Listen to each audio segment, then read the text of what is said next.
Can I remind those present that it is only executive lead members in the room who are taking decisions at this meeting. Others in attendance are here to provide advice to the executive. The agenda and papers have been published on the council website in advance of the meeting, and an audio recording will be made and will be published on the council's website in due course. We are following a hybrid format to today's meeting. Those lead members and key officers are physically present at County Hall, and some officers are present include the Chief Executive, Director of Resources and Corporate Services and Monitoring Officer. There are other members present both remotely and in person, and the meeting is being broadcast, and other members of the public and partners can observe the meeting remotely. If you are online, can I just highlight the following good practice? Can you use the meeting chat function only for the purposes of the meeting, primarily to indicate that you wish to speak, though I'd prefer you to use the hands up function if you could. You can only speak at my invitation, and please say your name before speaking, and can we make sure that microphones and cameras are turned off when not in use. Okay, thank you. Just to start the meeting, as many of you will have seen reported in the press, the very sad news of Barnaby Webber's untimely death in Nottingham a few weeks ago. I understand the funeral arrangements are for Friday of this week at 11:30. I know that Barnaby was a much valued member of the cricketing community through Bishop's Hull Cricket Club, and I know that all at Somerset Council will wish our condolences to his family and friends, and our thoughts are very much with them at this time. Do we have any apologies for absence? I understand not. And do we have any declarations of interest? I understand not.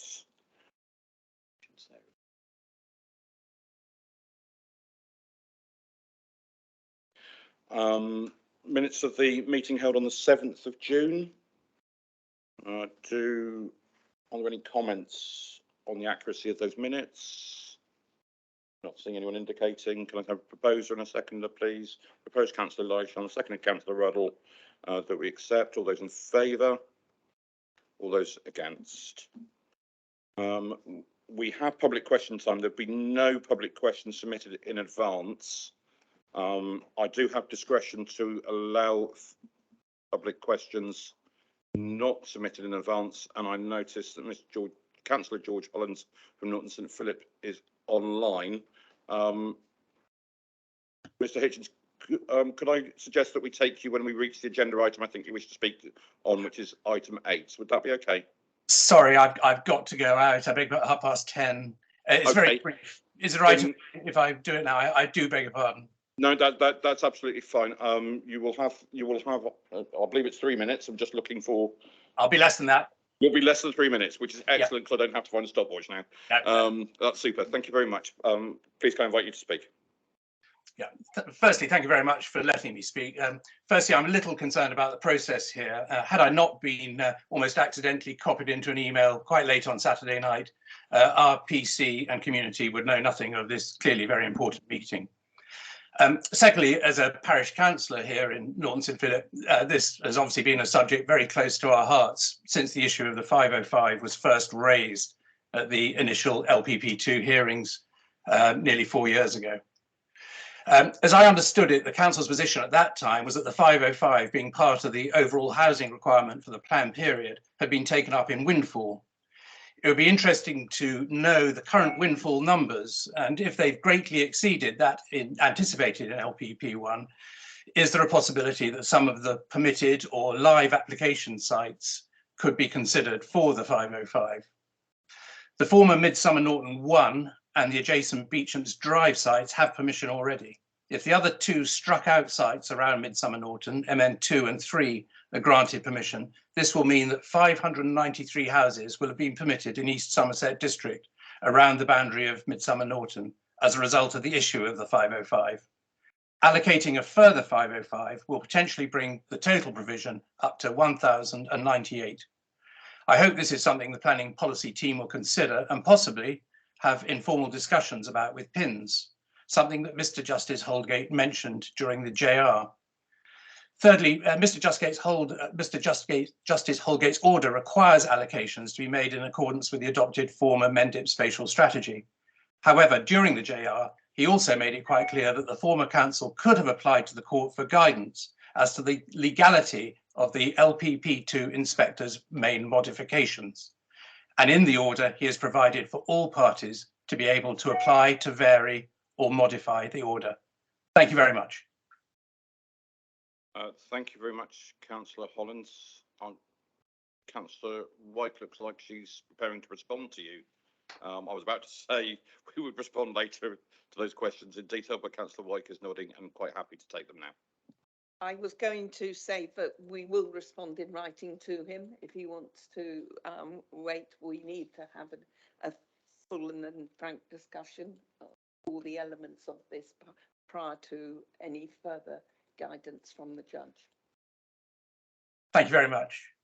Okay, thank you very much for your question, Councillor Hollins. And if we have a good day, we might get onto that agenda item by the time you have to leave, but we may not. Okay, thank you very much, and I'm sure you'll catch up on the recording in due course. Should you wish to Certainly listen will. to our deliberations. Thank you. Okay, it moves us on to item 5, which is the annual report from the Director of Public Health, and I'll ask Councillor Dance to introduce this. Thank you very much, Chair. This is a real pleasure of mine to introduce this year's annual health report of the Director of Public Health.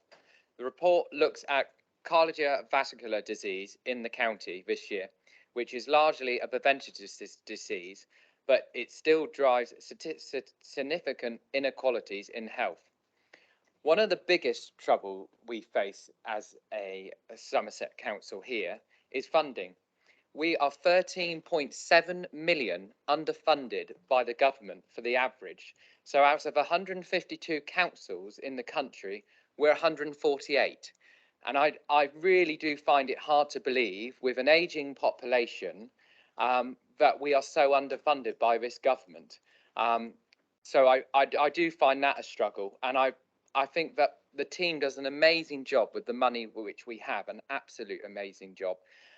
One of the other points to remind everyone, Trudy, to my right's role is now split between working for us here and working for the NHS, which I think actually adds quite a lot to public health, because Trudy, anyone who knows Trudy knows that she's very good at influencing how public health is done. So it would be great to be able to get that public health perspective back into the NHS. Now, this year's report, this year, the team have themed the report around cricket, which, as I know, our leader fully enjoys. And after a thrilling win this weekend, we wish Somerset well in their next game. So over to Trudy. Thank you. So if you go on to the next slide, please. Or slide, yeah, thanks. So the report this year, as Adam says, focuses on cardiovascular disease in particular. Still one of the main killers in Somerset, as you'll hear in a minute. The annual public health report is an independent report that has to be produced every year. So it's a statutory responsibility of mine. It's a statutory responsibility of the organisation to publish the report. But it's an opportunity for us to take stock at on particular issues that we see in the county with regards to specific conditions that are affecting a lot of the population. So this year it is very much a cricket theme. We've learned lots about cricket, haven't we, Ola? And I just want to acknowledge a few people before we go. So Orla in particular, who's the main author of the report, who's learned an awful lot about cricket as time's gone on. But also colleagues in the health system who've helped with some of the data and the intelligence around it. Somerset County Cricket Club and Somerset Cricket Foundation, who, if you go on to the next slide, or you've pushed forward a forward slide already, but have provided some really fantastic pictures for the report, and have been very supportive of us having a cricket theme to it. So as Adam says, we wish them luck with their next game, which would be great. And I'm just going to hand over to Orla, who's going to take you through some of the main points in the report and the recommendations. Lovely, thank you very much. So I'm Dr. Orla Dunn. I'm one of the consultants in public health.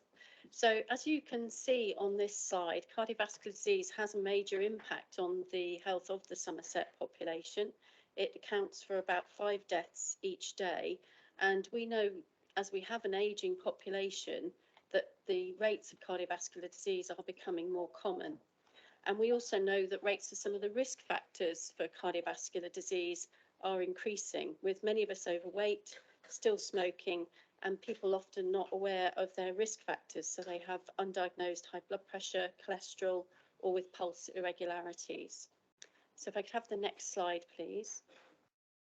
So you may be scratching your heads and wondering why cricket. Well, in the very early stages of planning the report, Trudy and I had a conversation about having a good innings in life and what it means to have a good innings, and feeling that we don't just want to have a good score in life and reach a large number of years, but we also want to have a healthy life. If you like, a life filled with good shots and opportunities well taken. So in Somerset, we have an above average life expectancy compared to England. But one of the other problems we have is quite large inequalities across the council, across the county. And when we look at life expectancy, one of the big most important factor which drives the inequalities in life expectancy is cardiovascular disease. So that was another reason why we wanted to focus on it. And as we emerge from the shadow of COVID, now seems time to take a good stock of a lot of the recovery measures. So if I could have the next slide, please. So our report covers the factors that influence cardiovascular health, and we've looked at some of the wider determinants of health on cardiovascular disease, such as where we live and where we work, our social networks and the weather. And these resonate really with equivalents for playing conditions for cricketers, like the pitch, the crowd and the weather. And there's also many parallels for team fitness. So the factors which would keep your cricket team fit are really a lot of the same factors that we want to focus on to keep our population of Somerset fit. We've also looked at the way we want to catch cardiovascular disease early and fielding tactics, and then finally covering how COVID has stopped play and also the end of the innings with cardiovascular events. And we round out with a 6, hopefully, for Somerset, enabling us to push our boundaries and help us address some of these cardiovascular challenges for Somerset. So if I could have the next slide, please. So we know, if you like, already where some of the most challenging playing conditions are in Somerset, and these can be identified with areas with a higher deprivation index. So this is related to factors such as poor health within the population, lack of affordable housing, crime, low income and employment opportunities, and also barriers to services. So it's important that we recognise the need to check the reach of our services to people living in these areas and focus our services to ensure equity. Next slide, please. If we look at team fitness, so we wanted to focus in on smoking, because smoking is the most influential risk factor for both life expectancy, early deaths, and loss of quality of life, and also those inequalities and outcomes. So about 1 in 7 of our Somerset population are smokers at the moment, and we believe that's about 60 to 65 smokers in Somerset. But it's important to recognise that those rates are not evenly spread. So we find higher rates of smoking in some of our more vulnerable groups, which is driving their risk factor of cardiovascular disease. And I think it's important for us to also note that it's not as easy as saying stop smoking or switch to vaping. There's actually factors that layer behind why people are engaging in health behaviours, and we really need to address those reasons behind the health behaviours. Next slide, please.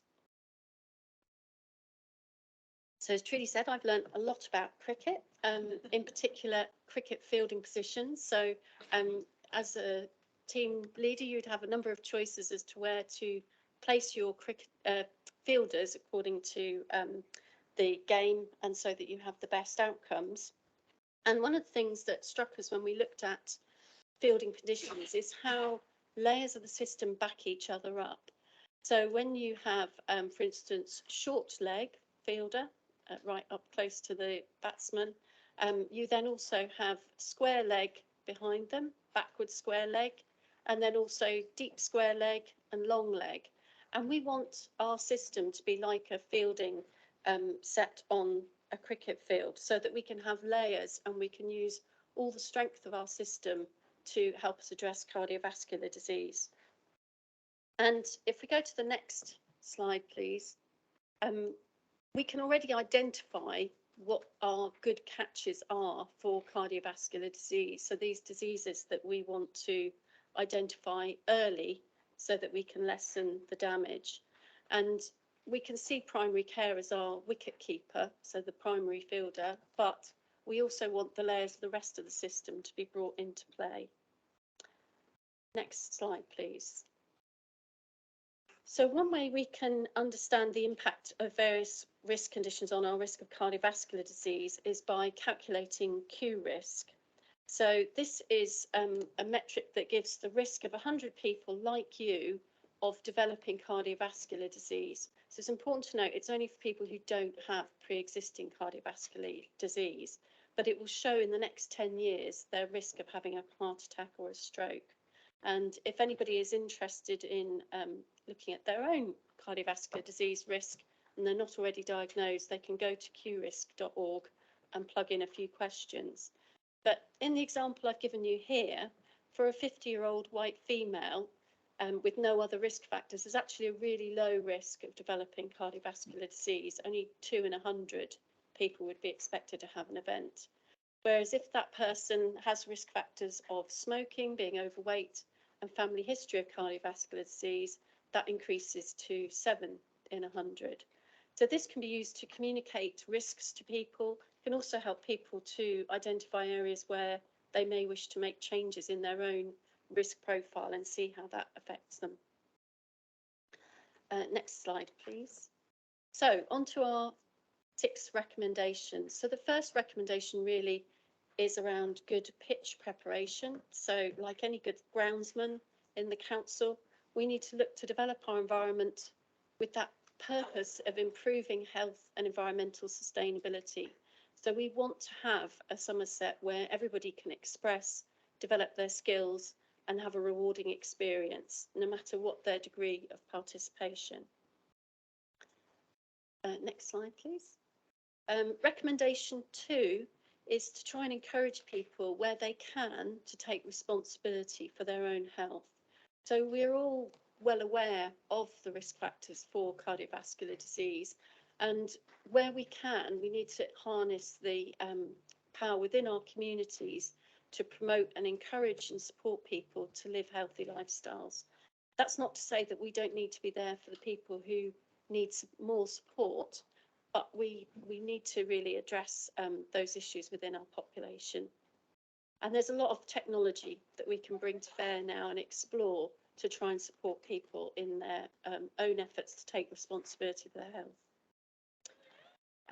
On to recommendation 3. So I think this is in the balance, shall we say, nationally at the moment, but I think we're aware that the Ashes is seen as the pinnacle, shall we say, of challenges within cricket. And in a similar way, working on the Ashes, so addressing smoking, is really our #1 public health challenge. So as I said earlier, it's the most influential thing we can do in public health is to support somebody to stop smoking.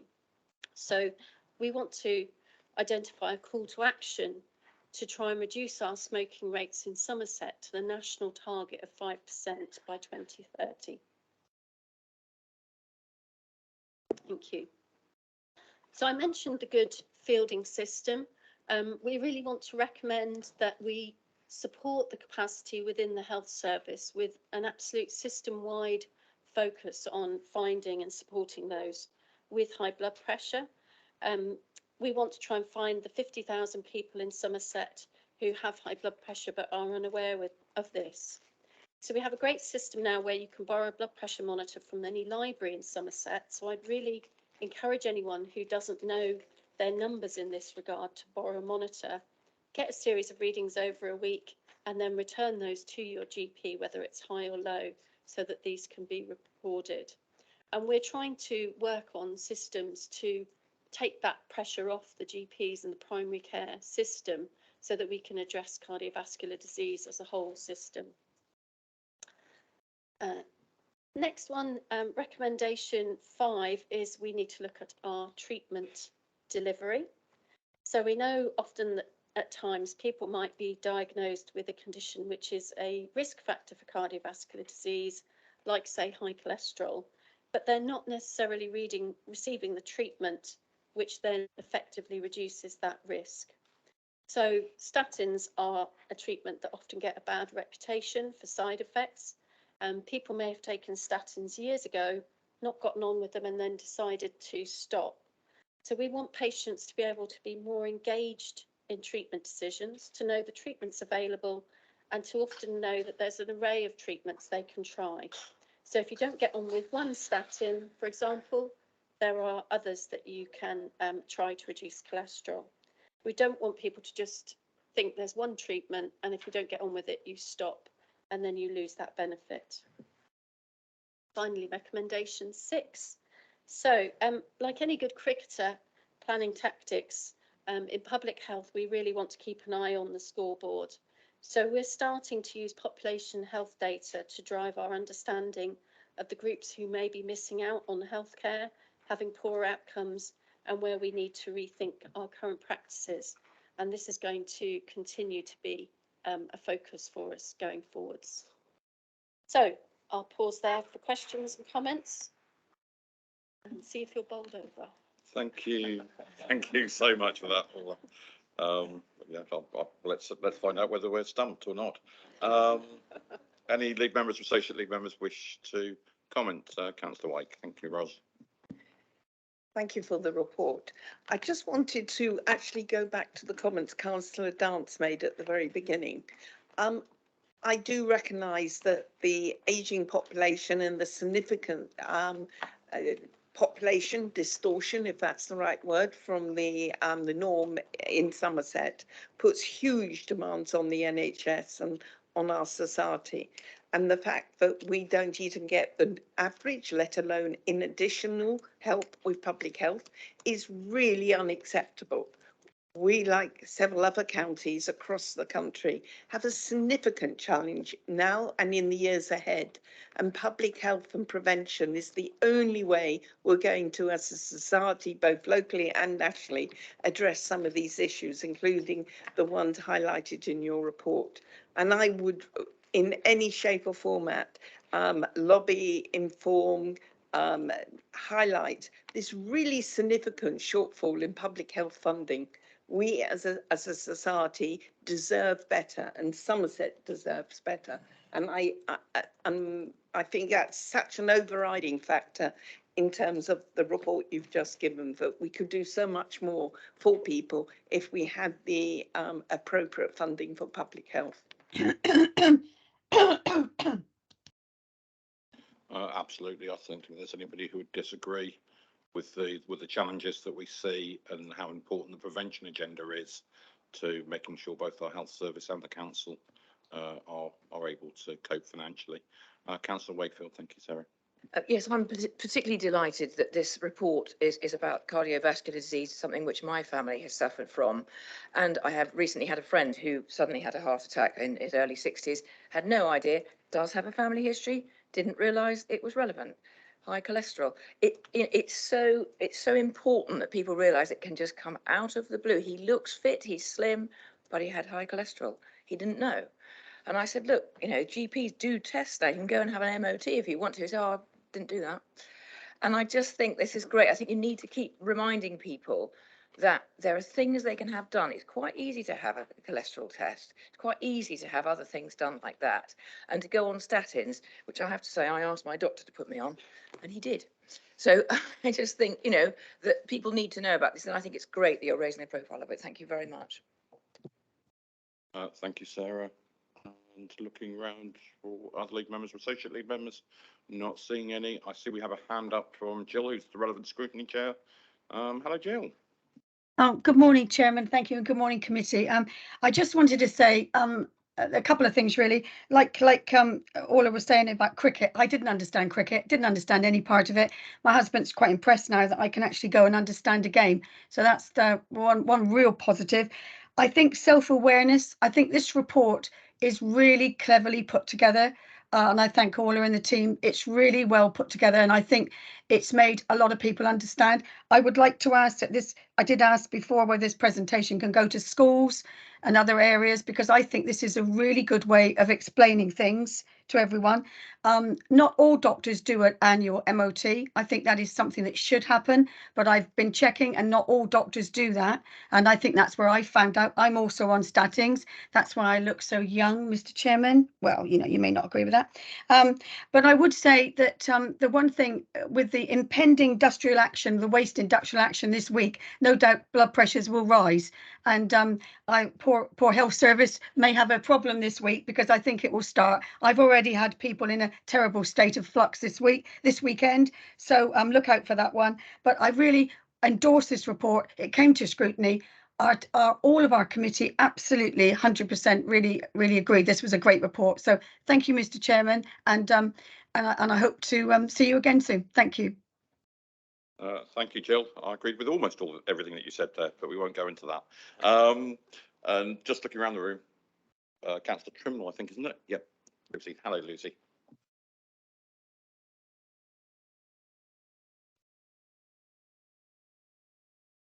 Thank you, Chair, for letting me speak. I did have this all listed properly on my iPad and it's frozen, so I can't access any of it. So I've scribbled some notes. So I welcome this report as well. I think it's a really good report. I think it's really important, though, to find out about how we plan to get engagement with the issues that we are bringing up here, because I think I talk about engagement all the time, and I think that's probably one of the biggest challenges that we face.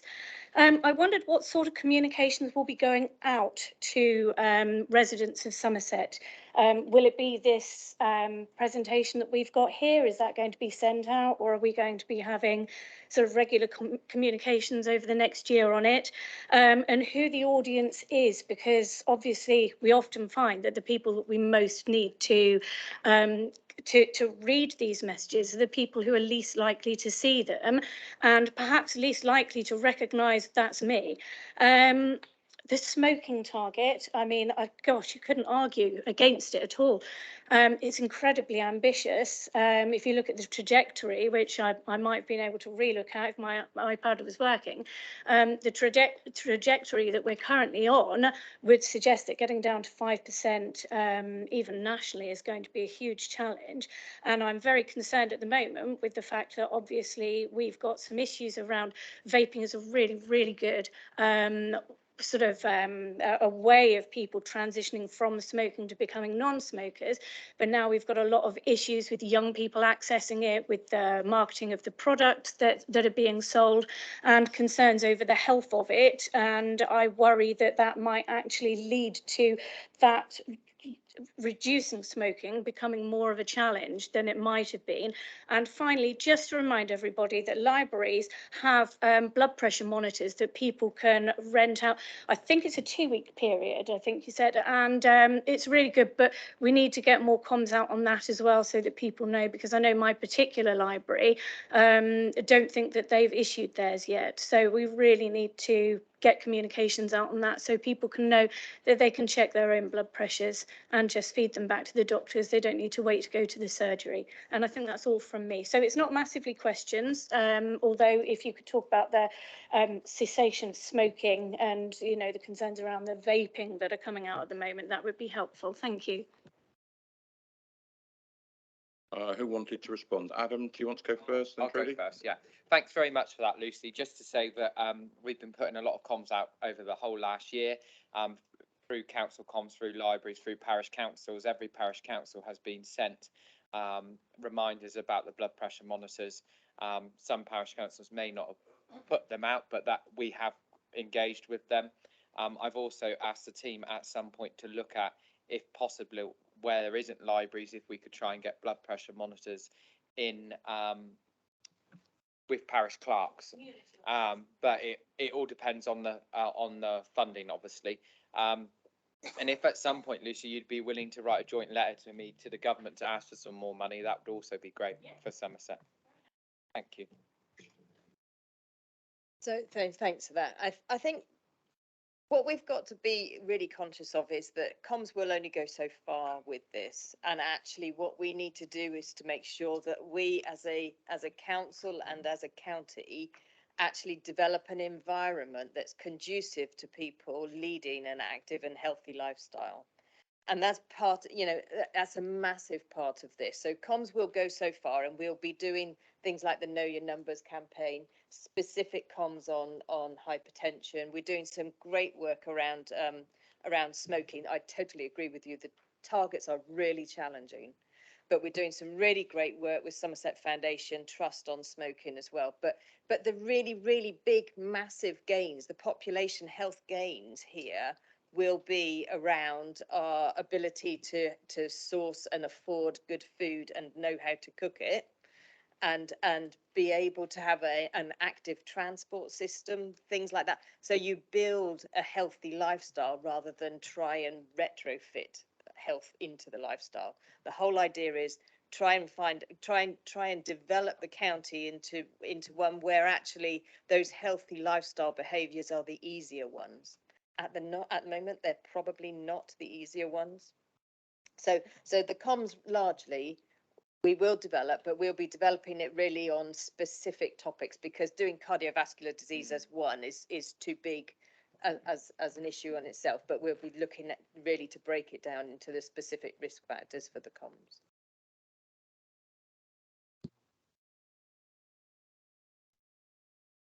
Okay, thank you very much, Lucy. And Mandy, please.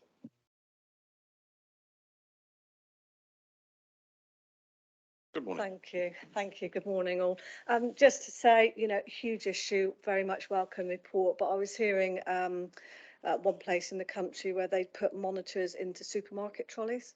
And so as you were walking around the supermarket, because you're holding your trolley, it was picking everything up, and they picked up hundreds of people walking around the supermarket. So I think for me, it's getting it to where the people are, as opposed to asking the people to get where you want them to be. I thought that's a really great initiative. And the second thing for me is having a whole joined up system.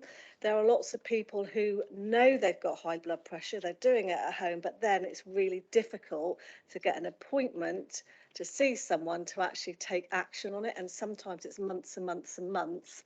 And it takes a while. Sometimes, as you say, the right statin might not work. They might need different approaches. And what I'm finding is that amount of time where people actually know they've got an issue, need to find a solution, it's becoming longer and longer. And for me, that's a health risk, because people have already identified they've got a risk, and it's having a delay. So I hope that this is a great report, but I think the whole system needs to be responding to it, and the council being part of that system. Yeah, can't disagree with any of that. It does need to be absolutely a whole system response. I would say also, there are alternatives to medication as well. Certainly when people are newly diagnosed, if high blood pressure is not excessively high, actually a good lifestyle actually can help to bring blood pressure back down again, and we shouldn't just necessarily look straight towards medication. But I think some of the work that Duncan and I have been doing with the health services to try and get more of a whole system approach, and Orla's diagram around the different layers of the system are really important in this instance. And we do need to make sure that we're all doing our bit as individuals and families. We're doing our bit as a council to try and develop a healthy environment. But then when we need it, actually the health services need to be there, and they need to be there, reliably and in a timely way. And that's part of the conversations that we're having across with our NHS colleagues. Thank you, Mandy. Any other councillors wanting to come in? I'll come back to Councillor Rigby only because he's such a role model for active transport, active travel in his kit here today. Thank you. Thank you, Chair. Yeah, I wasn't going to speak, but then I thought there was a good opportunity to draw together this excellent paper with the one that I'm going to introduce a bit later. Like Councillor Wakefield, I have a family history of cardiovascular disease. One of my grandfathers died when he was maybe a year older than I am now, and the other one didn't get much further beyond that. So it was a bit of a shock when I found out that I had really quite high blood pressure. Something I realised after an incident in a nightclub where I was giving someone a piggyback, but we won't go into too much detail on that.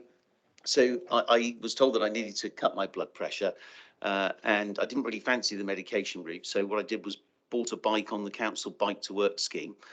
So for those of you who don't know, you pay for that out of pre-tax income, and you pay for it a bit at a time. It comes out of your pay.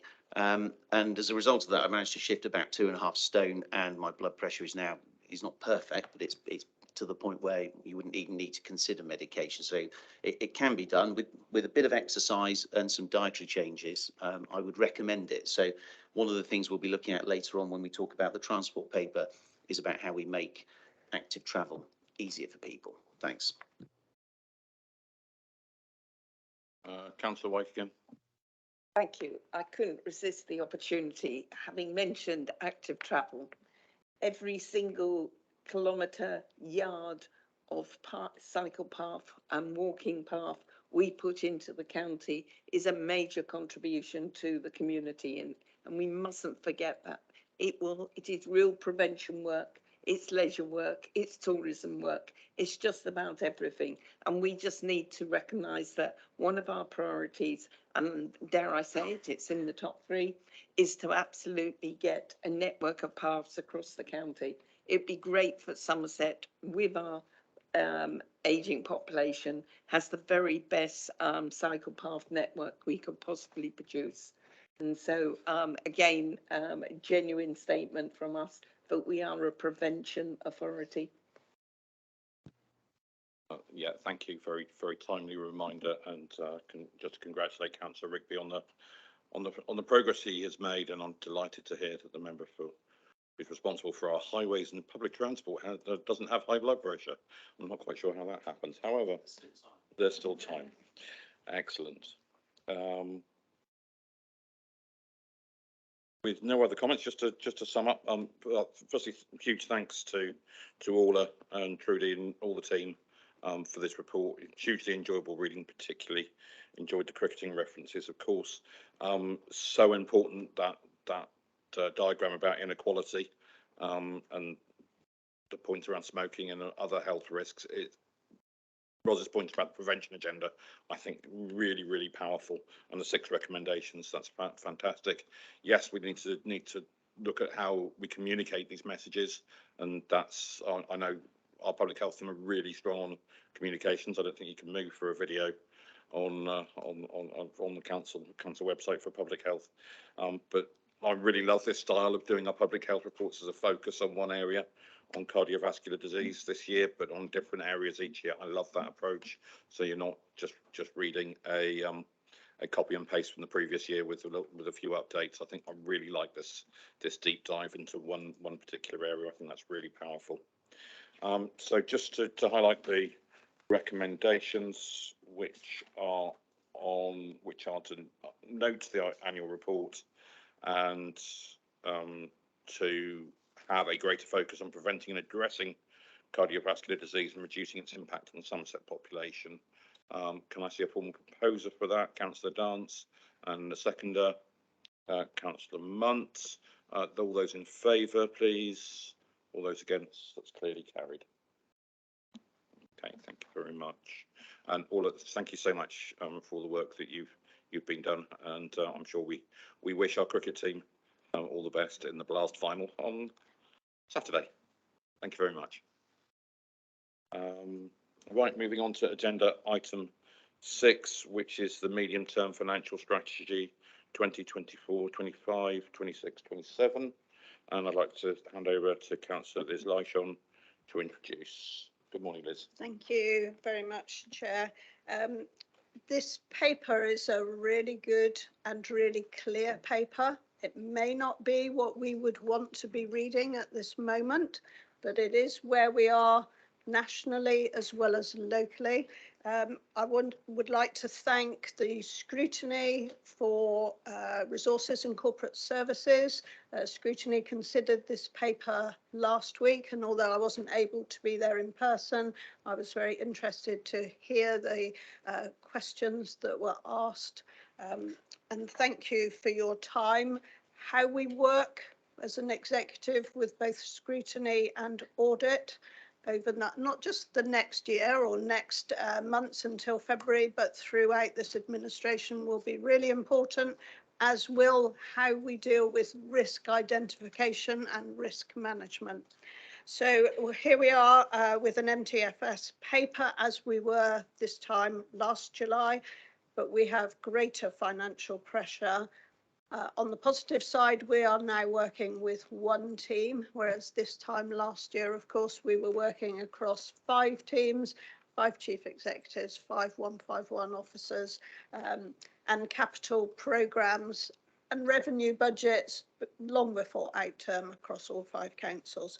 So this year we have an MTFP board, and that comprises executive lead members, chief executive, executive directors, and service directors as appropriate. Those meetings start tomorrow. There's going to be a great deal of work. It will not be easy. There is no one answer to our financial challenge. We see 17 items listed in this paper. They're on pages 97 to 102. That is not a prioritised list. It's really important that I make that clear. They are equally important, equally essential, and we do have to work through all of them through the MTFP board. This current financial year, of course, we're only just past vesting day. We appreciate that we don't have budget monitoring, performance monitoring in place as we did have a year ago. There are lots of reasons for that, but we must check that where savings are proposed, that they are implemented as soon as possible. It's really easy in local authority accounting land to wait for the start of the next financial year. That is always a mistake. We are in a financial environment that is changing and increasing pressure rapidly, and we need to work equally rapidly. The increasing demand on our services that we have seen through COVID and post-COVID are matched by increasing inflation, increasing interest rate. The hot labour market continues, particularly in some of the areas where this council needs good staff, and it leads us to an immense challenge. I really hope that this paper is clear enough on the scale, the depth, the breadth of that challenge. I do owe you an apology that the second line in the summary, there's a word missing at the end. It should say, the strategy approved in July 22 was used as the framework within which the current year's budget was developed. The word developed is missing, so apologies for that. I'm going to hand over to Jason now for more detail, and obviously we'll be taking questions. Thank you, Chair. Thank you, Jason Vaughan, Executive Director of Resources and Corporate Services. I'll just pull out a couple of key points in the report. On page 105 in table 2 is the extract from the budget report that went to full council in February. So it's not new figures. That sets out the size of our financial challenge for the revenue budget. Basically, we are needing to save £100 million over the next 3 years based on those projections. When you consider our net budget is just short of £500 million, that's about 20% we need to take out over the next 3 years. Significant number. There is also outlined in the report other pressure areas. So the HRA, for instance, is also under pressure. Capital is under pressure. And I think the one that often gets hidden is around the schools and the high needs block. We do have a statutory override in place. That means that we discount the negative balance on that until March 2026, but it is still there. It is still growing significantly from just under £30 million, projected to be £70 million by that date. Put that into context, we estimate our reserve level at the moment is about £100 million in total, so general and earmarked reserves that are ours. So significant challenge on that area. In terms of the report itself, the recommendations really are kind of threefold, three key ones I'd pull out. The 17 key areas set out in table 1 on page 97, as Councillor Lyshawn has said, they're not in any particular order. They identify things that we need to do to deliver within the current financial year, but also the future financial years. And you know, we would need to monitor and report those. In scrutiny last week, we'll be using those as a way of driving forward their forward plan and areas they want to look at. So they'll be actively looking at those. The second recommendation is around the framework for developing budget options from individual services. And the third one is kind of reviewing all the financial assumptions that we've made within the MTFP itself. So that's both cost pressures, but also income in the forms of grants and business rates and council tax, etc. The other recommendations in the report are that we review the capital programme. That will be particularly important now we're finalising the accounts. So just to update everybody on where we are in terms of the 22-23 accounts of last year, last financial year. 3 of the accounts have been published, so Somerset County Council, Mendip and Somerset West and Taunton. The outstanding areas are Sedgemoor and South Somerset, and they will be published within the next 2 weeks. That gives us our starting point. Thank you. That gives us our starting point for then reviewing things like the reserves and some of the other activities we've outlined, such as the capital programme, etc. So that's the main things really within the report. Very happy to take any questions or clarify any points on it. Thank you. There's just a comment online about making sure that we're close enough to microphones. If I could just remind officers and members present just to make sure that you can be heard by those listening in at home. Thank you. Are there any questions or comments from lead members or associate lead members first? Councillor Deakin first. Thank you very much, Chair, and thank you, Liz and Jason, for all of the work, for the team, for all of the work that's gone into this. It's really good to have some clear actions that we're taking and a clear visibility of the situation that we're in. A quick question on the 17 particular actions that are identified in the paper. Just wondered what the kind of reporting and monitoring of those actions will look like over the coming weeks and months, and how kind of we'll hear about how those 17 actions are progressing, if that's possible, please. If I may just start by saying a learning point for me last year with budget setting was how some papers took a route through scrutiny, it was place scrutiny then, and some took a route through audit, which is absolutely correct, but that sometimes lack of understanding across those two committees was evident. And I think that's something that I really want us to concentrate on this year. I also want us to concentrate not just on performance reporting and budget monitoring. I also want us to concentrate more on risk understanding leading to risk management. So later today, I'll be starting that conversation about how we can be more upfront on our understanding of our risks. On the actual reporting, I'll hand over to Jason. He'll have a much better answer for you than I will. So in terms of the overview, that will be the role of the MTFP board. We will see that meets on a monthly basis. There will also then be reporting to both the executive here in terms of regular updates, but also scrutiny as well in terms of that visibility. Part of the MTFP process that we'll be doing as well is a number of member briefings as well, so that we make sure all members across the council are aware of the situation and progress and the actions being taken. Thank you very much. And Fed.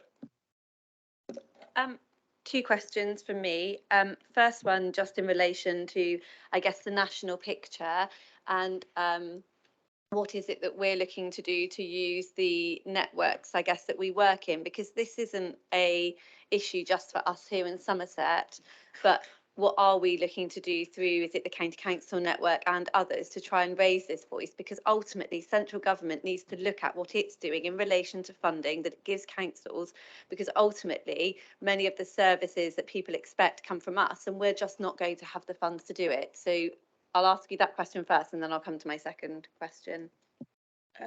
It's a really good question, thank you. At the LGA conference last week, we heard from the Secretary of State. We heard about a little bit of flexibility. We didn't hear about any additional monies coming forward. So he's been on a bit of a journey since the LGA conference last year, out and back in again. There was some flexibility that may well help us on such things as Town Deal and levelling up, but we didn't hear anything addressing that increasing demand and then how that works with inflation, interest rates, hot labour market. I don't think we heard that addressed in the way we'd hoped to hear it addressed. So whilst government absolutely need to listen to the LGA, and particularly last year, the County Council Network did a really good piece of work with 5 very specific asks, and it will be really interesting. They don't have their conference until the autumn, but I'll be very interested to see how they work this year as the pressure increases on upper tier authorities particularly. And then my second question, I think, relates to how do we get the message across to our general public around this? I always think about me sitting in my local government bubble and very much talk about this all the time, about the challenges that we face as a local council. But if I was to talk to my friends or my husband about what is it that they pay for their council services and what does our financial situation mean to them, how do we get that across in layman's terms to people to say, do you know what, you are going to pay council tax, but you are probably going to get less for your money, or we are going to need friends groups to come on board to look after our parks, because the service that we provide to you just isn't what it was.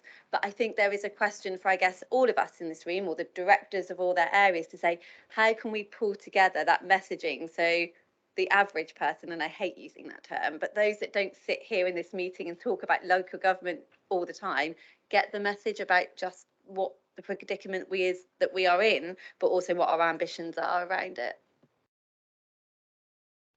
I would answer, Chair, that is quite difficult how we do that, because we all, we all knock on doors, we all listen to people. Depending on where people live, they feel that they get more or they get less for their council tax spend. I think that's something where we need to be speaking to the CCN and other people, County Councils Network, because I think there are national messages and there are local messages. How people are when you speak to them on the doorstep depends on their own circumstances. So some people get incredible service from this council, from predecessor councils, or that will be the same all across the country. They really appreciate it. Very often they ask me how they can have more support, and I'm wondering how we can afford to keep the support at that level longer term. So I think it's a really complex picture, many levels, and I think the messaging will also be complex and be on a number of levels. So it's a really good question. I have to say I certainly don't have an easy answer to that.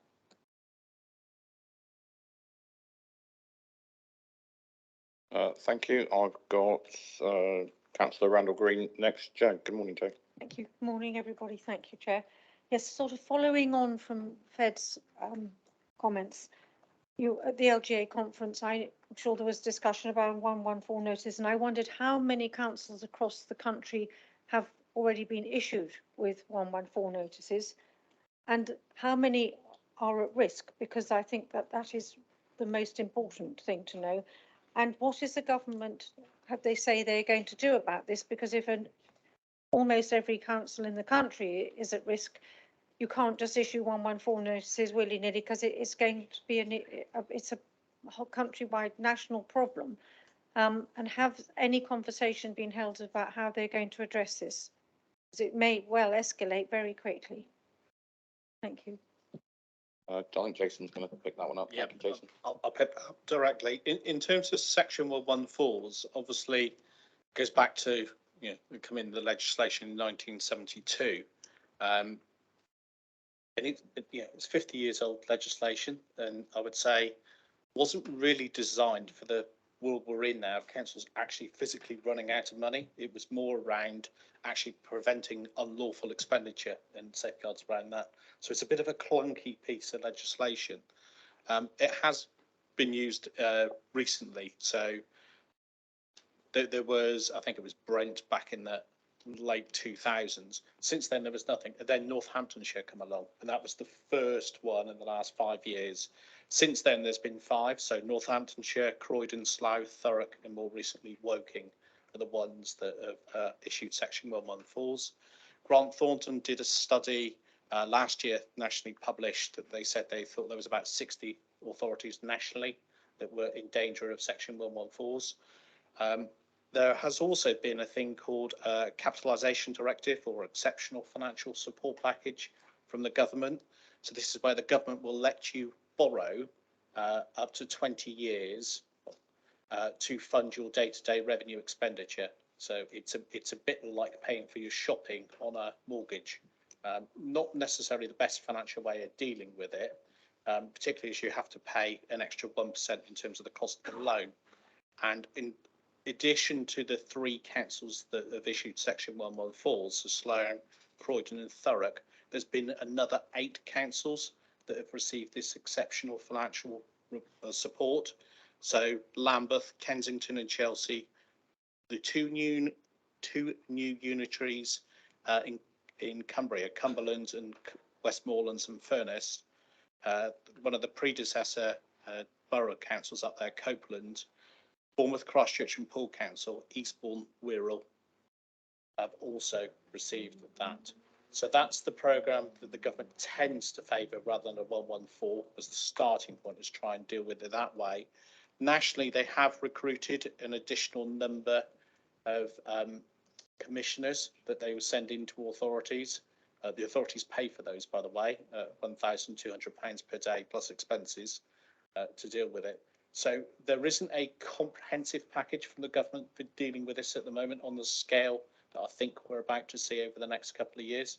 So I think Mr. Gove is working with his various officers to kind of come up with a framework that actually really works, because I think the pressure is going to be on nationally. We are going to see if the Grant Thornton report is right, and sort of 60 odd councils in financial trouble. That's going to have a massive impact. Thank you. Sobering thought on the national picture. Mike, Councillor Rigby. Thank you, Chair. Let's be blunt. Local government doesn't really work in this country anymore, does it? In many ways, we aren't even local government. We are delivery agents of central government. Take active travel, for example. For the whole of Somerset, for the whole of the coming year, we've been given the princely sum of £1.5 million. It's a pathetic sum in its own right, but we've even been told exactly what we've got to do with it. There's no choice. There's no local government in any of that, and you can take that example across the board pretty much. So great is the micromanaging these days. I had the really interesting experience of going to the LGA conference last week. It was my first LGA conference. Bill was very keen to tell anyone when I said that it was also my last. So I'm not quite sure what I did wrong, but I spoke to lots of chief executives and lots of council leaders while I was there, and all of them, without exception, reported that they've got extreme difficulties financially going into the next year. Most of them said something along the lines of, we can possibly set a balanced budget for 24-25, but we won't make the end of that financial year.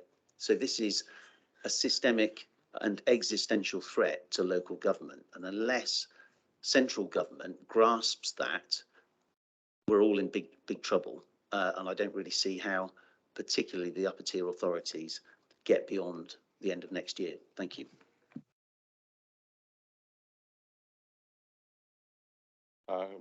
Councillor White, Ros. Thank you. Can I support what Mike has said and just remind people that we have had nearly a 40% drop in real income over the last 10 years. This is a government which has systematically reduced the powers, the funding and the approach of local government. It is a centralist government, and I don't think we should shy away from that. Local government is in a period of real crisis now because of that backdrop, and whether it's 60, 70, 100 councils, the underlying message is very strong. Local government is on its knees. It's not allowed to do very much, and what it does is purely statutory to a large degree now because of the funding cuts. And I don't think we should dodge that. We should be very clear and honest with the public what has happened. Thank you. I think the Chief Executive is going to cheer us up now. Thank you, Leader. I'm not sure I am, actually. I think one of the problems, to go back to Councillor Smith-Roberts' question about how do we explain this, is local government is still spending more year on year than we were in absolute terms. But as we all know, what's happened is costs have gone up, demand has gone up, funding has not kept pace, and therefore more and more of our funding is being dedicated to the areas where I think we'd all agree we have to make the contribution, because it's about protecting people's lives, and that's around the protective services, social care particularly. Where this leaves us is it's starting to hollow out lots and lots of councils. The capacity to innovate, the capacity to do different, the capacity to work out how we might get ourselves out of this position locally is really restricted, because virtually everyone's energy is now going towards those services. And you can see in lots of councils, the percentage you spend on adults and children's particularly is just going up and up as a percentage of the overall budget, because we have no choice. We are going to keep people safe in Somerset, but that has to give somewhere, that has to take out of everything else. And I think the problem we have right now with central government is central government is still not seeing this as a threat to what local government is. Councillor Rigby's point. They're still seeing this as, well, they can muddle on because we keep muddling on. But we need to somehow get the debate focusing on actually what will this look like in 3 to 5 to 7 years, particularly if statutory override on dedicated schools grant ends, then councils will not be spending on any of the things that the majority of the population will think of as council services. And there won't be any local government, because when you're only delivering half a dozen service lines and they're all set within national policy parameters, you know, Councillor Rigby's right in terms of what's that local choice, where would that go? And I think that's a conversation. So to me, the big issue here is about time. And there's two aspects to that. The first one is we need to make our plans quickly and deliver them quickly, because the longer we take, the worse the gaps get year on year. And the second thing is we need to get government to start not just think about what does next year's funding looks like, which is very difficult when we all know there's a general election coming to get people to look past that point. But we need to have a genuine conversation about what does local government look like in 5 to 7 years. Because at this point in time, if we just keep rolling forward the current system, that will absolutely kill all local services. I mean, all of them, not just the ones that aren't protected immediately. But the first thing that will go is local government's capacity to innovate, local government's capacity to think. And as soon as we lose that, then we're absolutely locked into the cycle. We can't do anything about it. Thank you, Duncan. Liz, did you want to add to that, or I saw you put your hand up, but I think you were going to say something similar to Duncan. I'm just going to say now that that was an excellent summary of where local government is in this country. I'll look out for the minutes, but I think I'll look out for the recording too. Thank you. Okay, I'm not seeing any other comment from lead members or associate lead members. We don't have the scrutiny chair in the room or online that I can see, so I'll come to members in the room first. Councillor Fothergill, and David.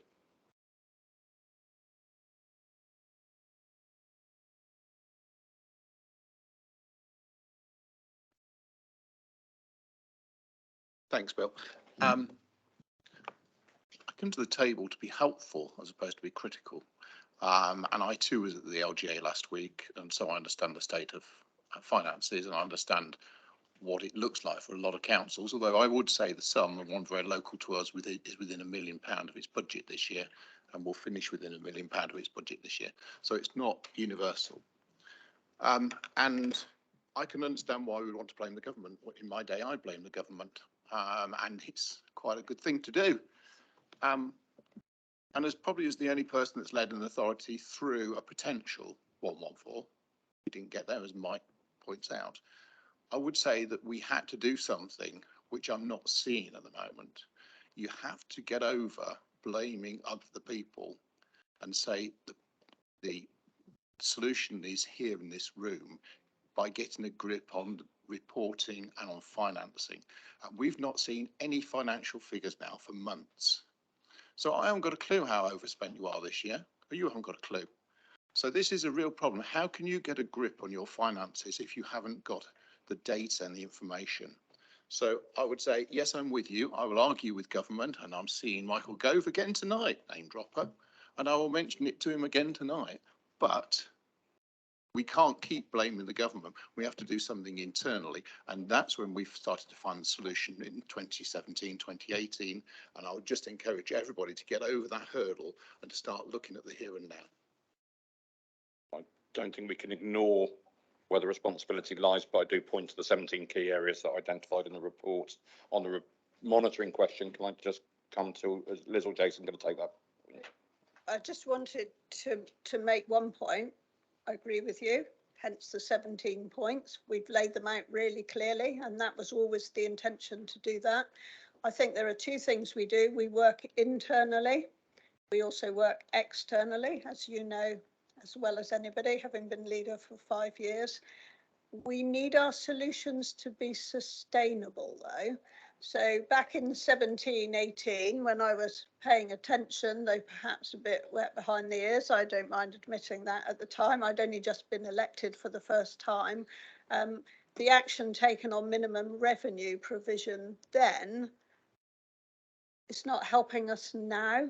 So we need to revise that, as the external auditor tells us, and we need to get it into the right place. So the work that a number of people did, and that included the leader of opposition then, Councillor Jane Locke, and me, in putting together the lists of the big capital programme that was paid for with the historic borrowing, and then how the minimum revenue provision was worked out from that list, has not been in the longer term helpful, in my opinion. So I think when we're looking at the actions we take now, we really need to have our eye on sustainability. Externally, we need our eye on where will local authority be in 5 or 7 years' time. And internally, we need to have our eye on savings being identified and implemented as soon as possible, and nothing waiting for the start of the next financial year. And you're completely right about the monitoring. We all sat in this room, Councillor Rigby and I remember well, when we talked about the risks that were moving to Microsoft Dynamics on the same day as vesting day, and how that would play out, not just in financial management, but actually in staffing, the pressure on the workforce. We won't go back over those meetings. I'm sure you remember them as well as I do. There is an extraordinary and unique set of circumstances in Somerset this year. I continue to pay tribute to all the members of staff who have found their way through this and continue to work really hard to put things right. So I hear, I'm sure others do too, any concerns about financial management and invoices being processed and paid. I thank again those officers who've responded to me really quickly where there have been any issues. And to be quite honest, I'm not surprised there were issues.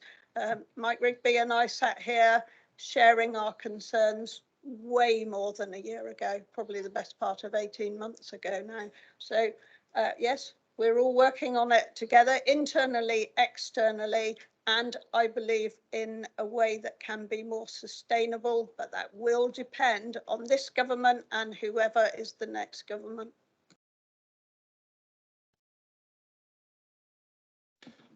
Thank you. Thank you for your helpful approach, David. I've got Mandy and then Sue Osborne online. Mandy.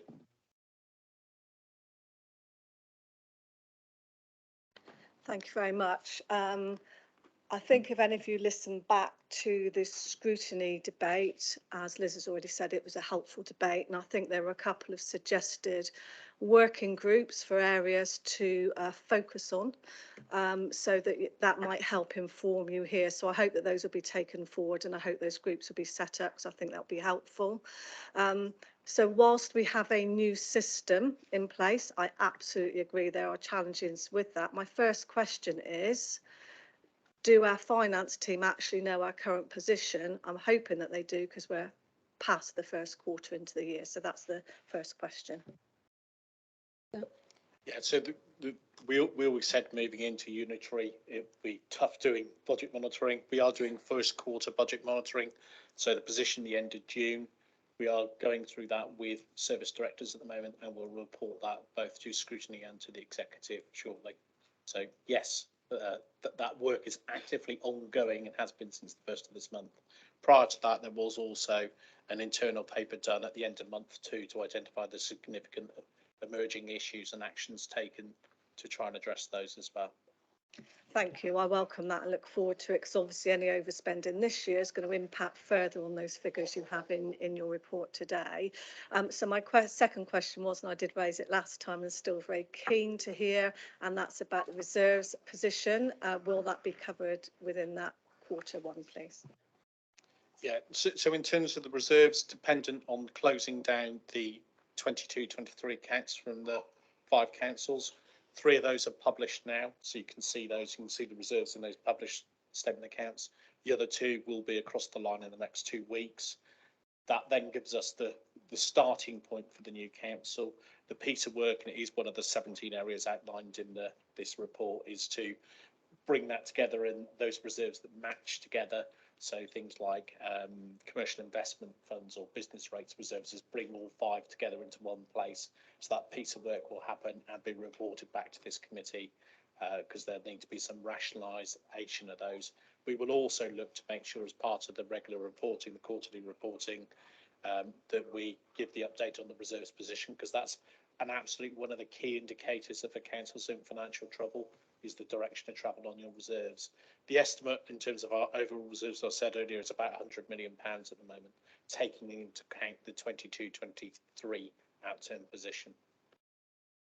Thank you very much. I think you all agree there's a lot of real concern in the report. You know it, we all know it. Look forward to working with you. We are one of the largest employers in Somerset.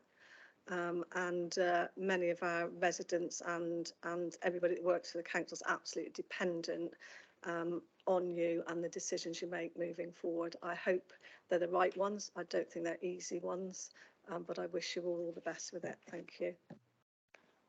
Thank you, Mandy. And we're moving to Councillor Osborne online. Good morning, Sue. Morning. Morning, Councillor Evans. Thank you for allowing me to speak. One of the sort of areas you were looking to make significant cost savings on was adult social care via the work with Newton. Can you sort of inform us, when are the savings from this work going to kick in, i.e. which quarter are they going to start to show? And bearing in mind the trajectory of inflation and costs in this service, how confident are you that those savings can still be made?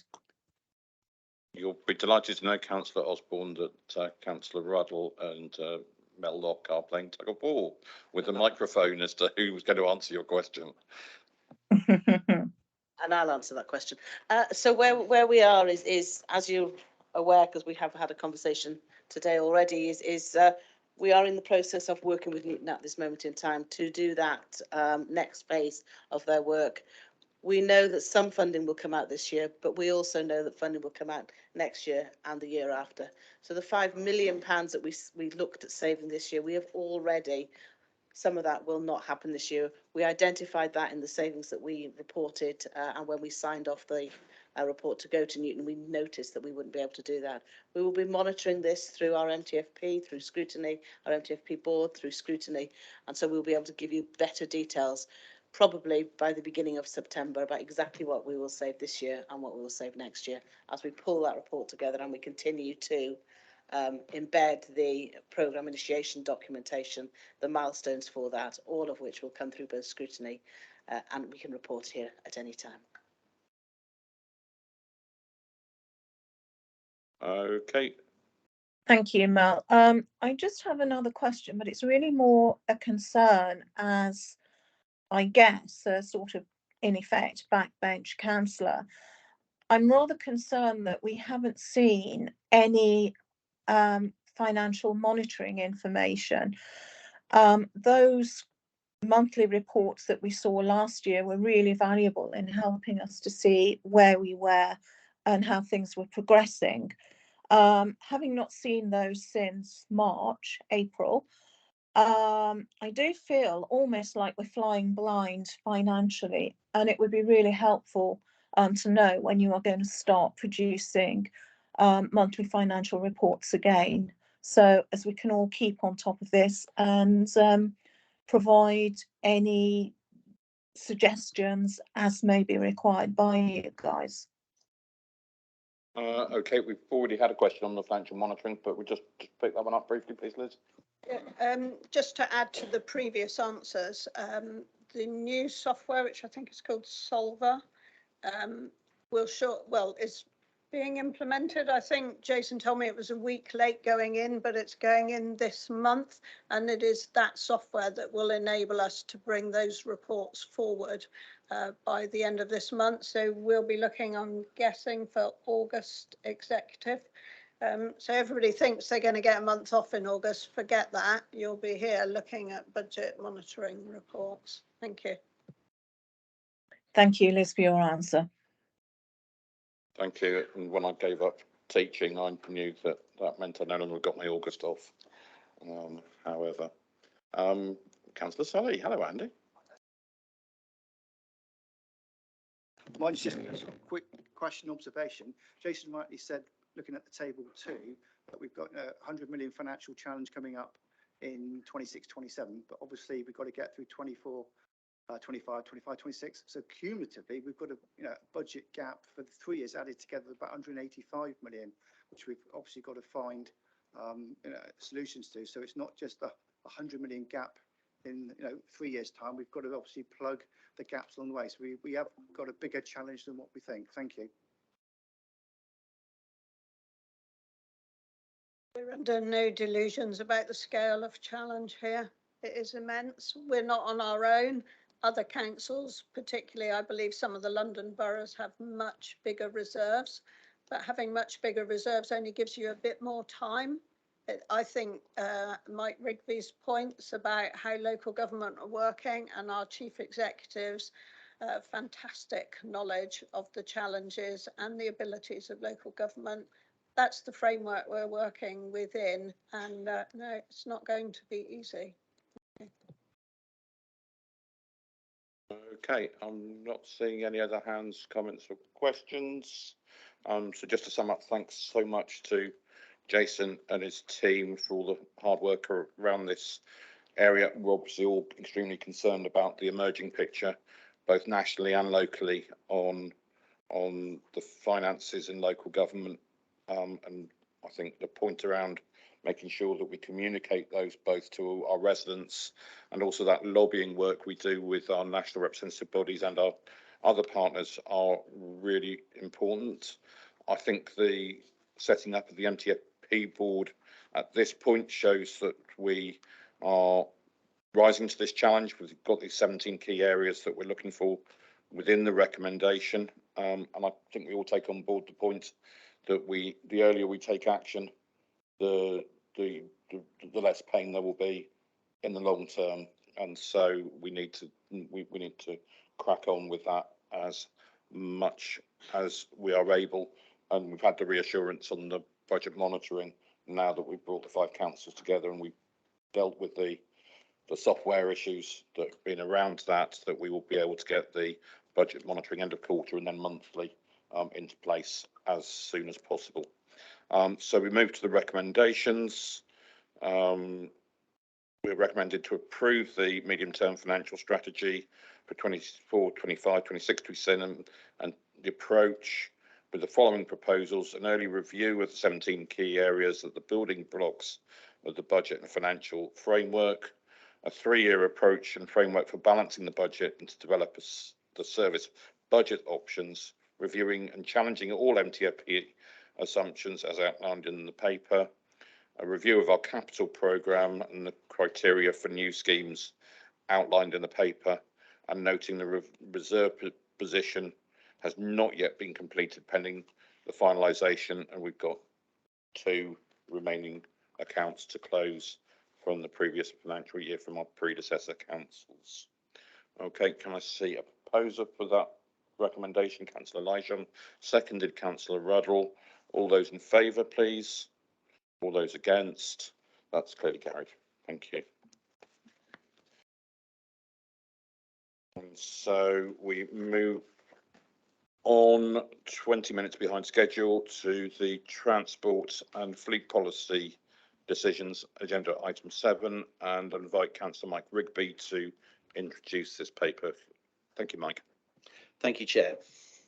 Some may think transport policy a little dry. I, of course, find it wildly exciting. I just want to make that clear. Here we have an opportunity to bring together the sometimes disparate policy strands previously driven by multiple councils across Somerset. It's genuinely one of the benefits of going unitary. And this paper pulls together a number of key policy changes, including an overarching aim to change how we get about our county. These principles will make our places more livable by reducing traffic, vehicle speeds, and improving the beauty of our communities. We'll do this following a decide and provide approach. Now, you may not have heard that phrase before, but it's deliberately designed to replace predict and provide. That's what historically we've done in this country and in Somerset. But going forward, we will shape the future, not try to guess what it will look like and then adapt to it. These policies will help us decarbonise through the local transport plan, which is a document we aim to adopt in about 18 months' time. We'll drive forward active travel, building on the success of the community-led approach championed by Ros to my left. We'll oversee the delivery of a comprehensive network of EV chargers. We'll electrify our light vehicle fleet as and when it's practicable. And we're adapting our policy on street lighting to further decarbonise our lighting assets. As I said at South West Councils last week, I've been disappointed at the lack of climate leadership at a national level. This paper aims to step into that void and ensure that we in Somerset play our part in reducing carbon emissions. And I'll hand over to Mike and Alison for a presentation. Thank you. Thank you, Councillor Rigby. I mean, it's not really too much to add to what Councillor Rigby has said. Very eloquently talked through the main principles of the paper. I think just to kind of set it a bit more in terms of context, it sets out guiding principles at this stage for both planning and transport. We're very keen to integrate our thinking as a unitary council at the earliest opportunity to make sure we achieve those important outcomes. We had a really good all-member briefing on this last week, so I know about 20 odd members were on that. So we've started to discuss these issues already. We were also taking a paper to scrutiny on the 19th of July, where we will be discussing this further and also talking about our evidence base for transport in a little bit more detail in terms of the measures that we need to take to reduce our carbon emissions. And there's a view there to setting up a member task and finish group to take forward the development of the transport plan. And there will, of course, be member engagement on the development of the local plan as well in due course. So, as we've said, there's a wide-ranging set of recommendations here. Really, they're intended to point us in the right direction to achieve those outcomes. We're also hoping to develop an ambitious, devolved, long-term funding settlement with government to take some of these issues forward. I think that's important that we have that conversation about how we can get more control over funding, as we've started to discuss in the last paper.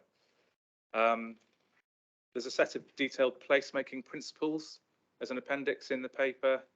These are really the planning principles that we aim to adopt as a material planning consideration, following the appropriate consultation and engagement on those, so that we can start to use those when we consider planning applications and development plans in the future.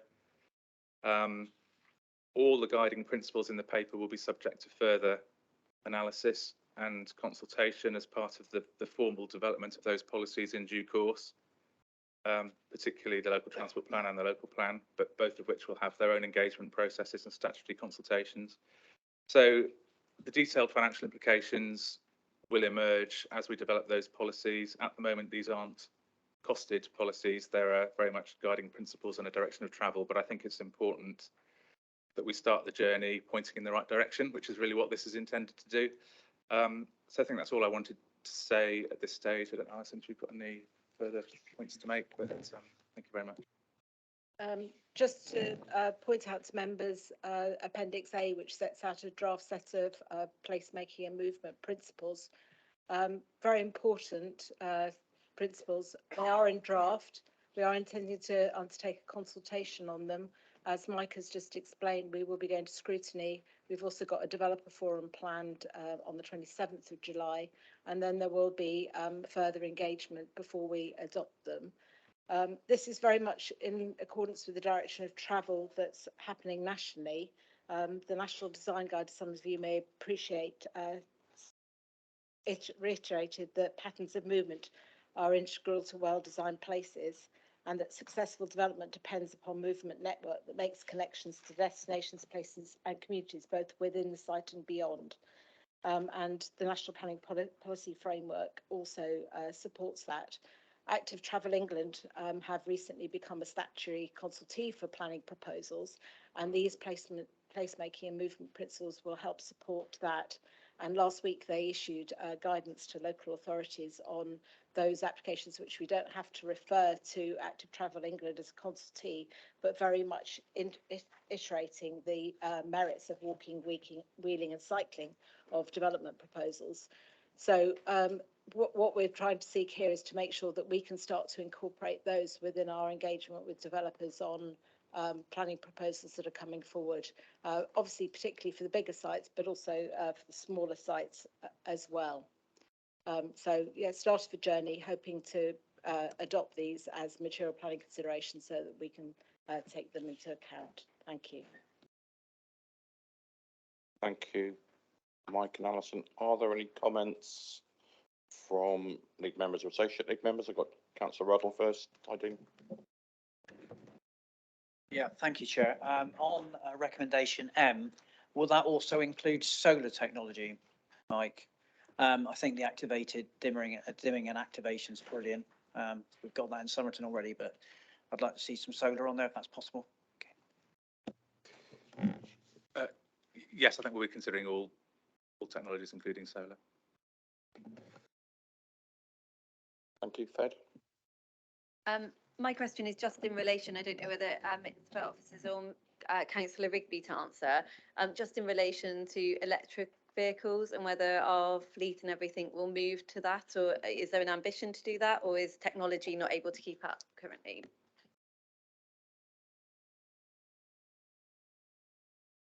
Thanks, Fed. Yeah, there certainly is an ambition to electrify our light vehicle fleet.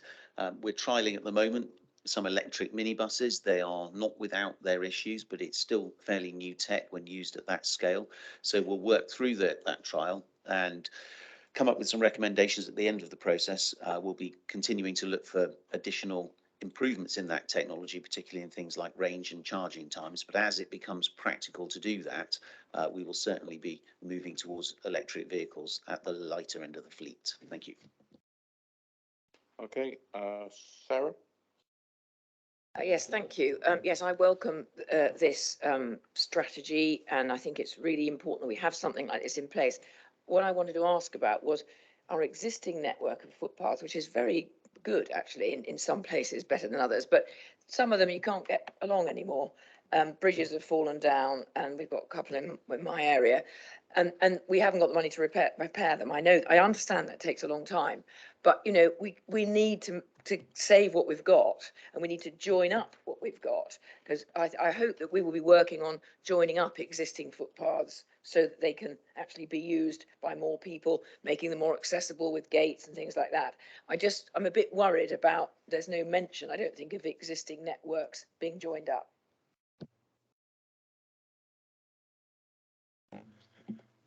Yes, so obviously we have a rights of way improvement plan, which will be updated as part of the new local transport plan, which is referred to in the paper in terms of the main policy vehicle for transport.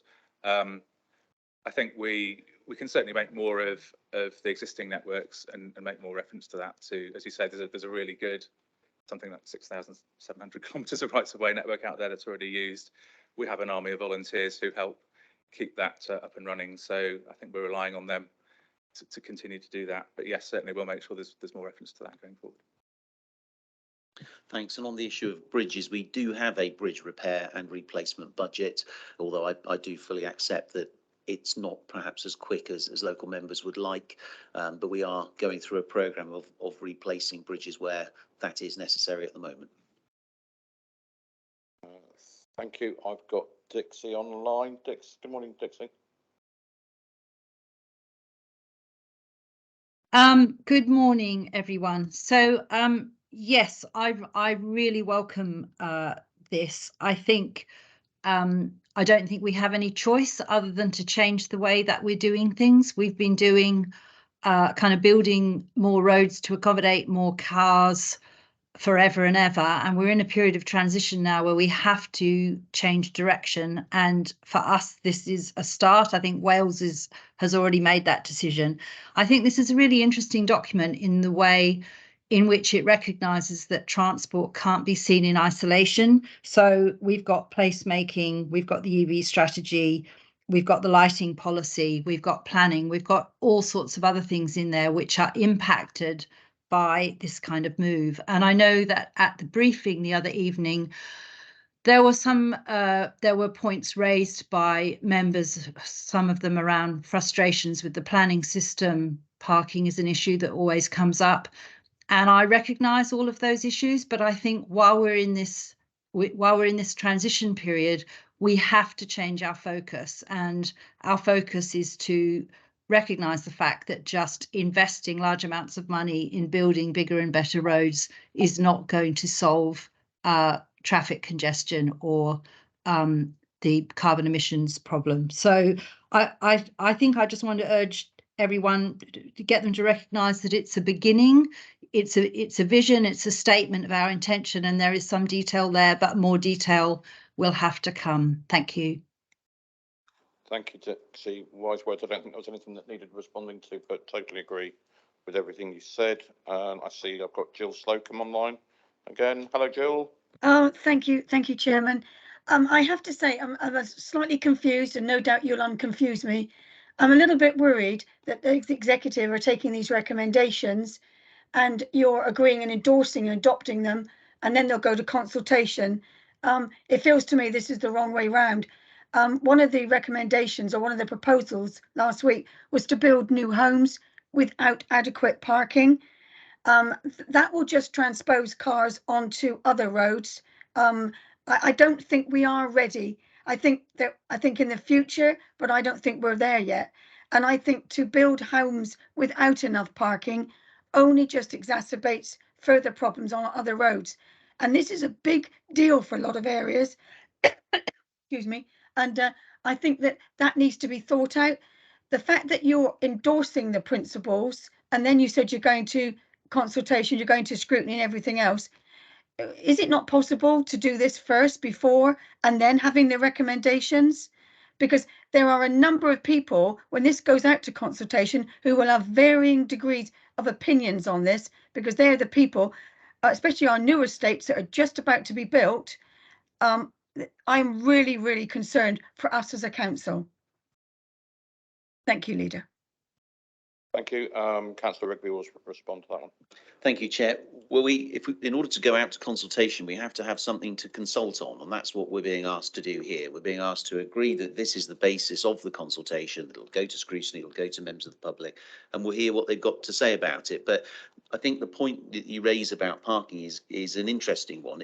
It's that leadership piece that we need to do. You say that maybe in the future, but we're not ready for it now. Well, if not now, when? You know, we've been told we've got 7 years to fix the climate.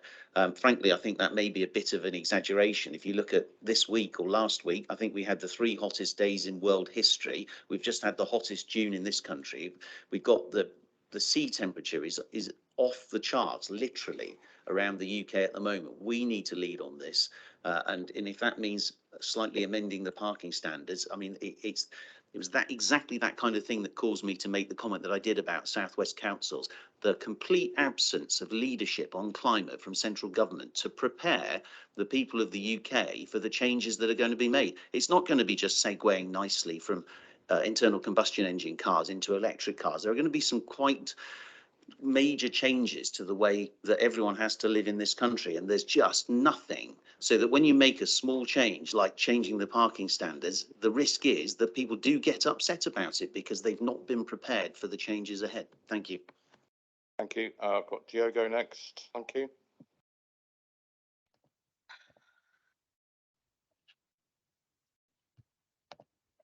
Hi, Bill. Can you hear me? Sorry. Yeah, you're coming through loud and clear. No video though. Great. Yeah, no, I think something's wrong with the laptop. The camera buttons doesn't seem to be working. Sorry. I've got We'll live without a picture of you then. just a few questions, really. I mean, I reading through the document, I did have 101 questions, but recognizing that it's going to go through a consultation process, I thought perhaps I'll just pick maybe 3 or 4 from me to start off with. And on the consultation or engagement process, should I say, it talks about the key stakeholders that will be part of that engagement. And I just wondered, is there a list of those key stakeholders at all?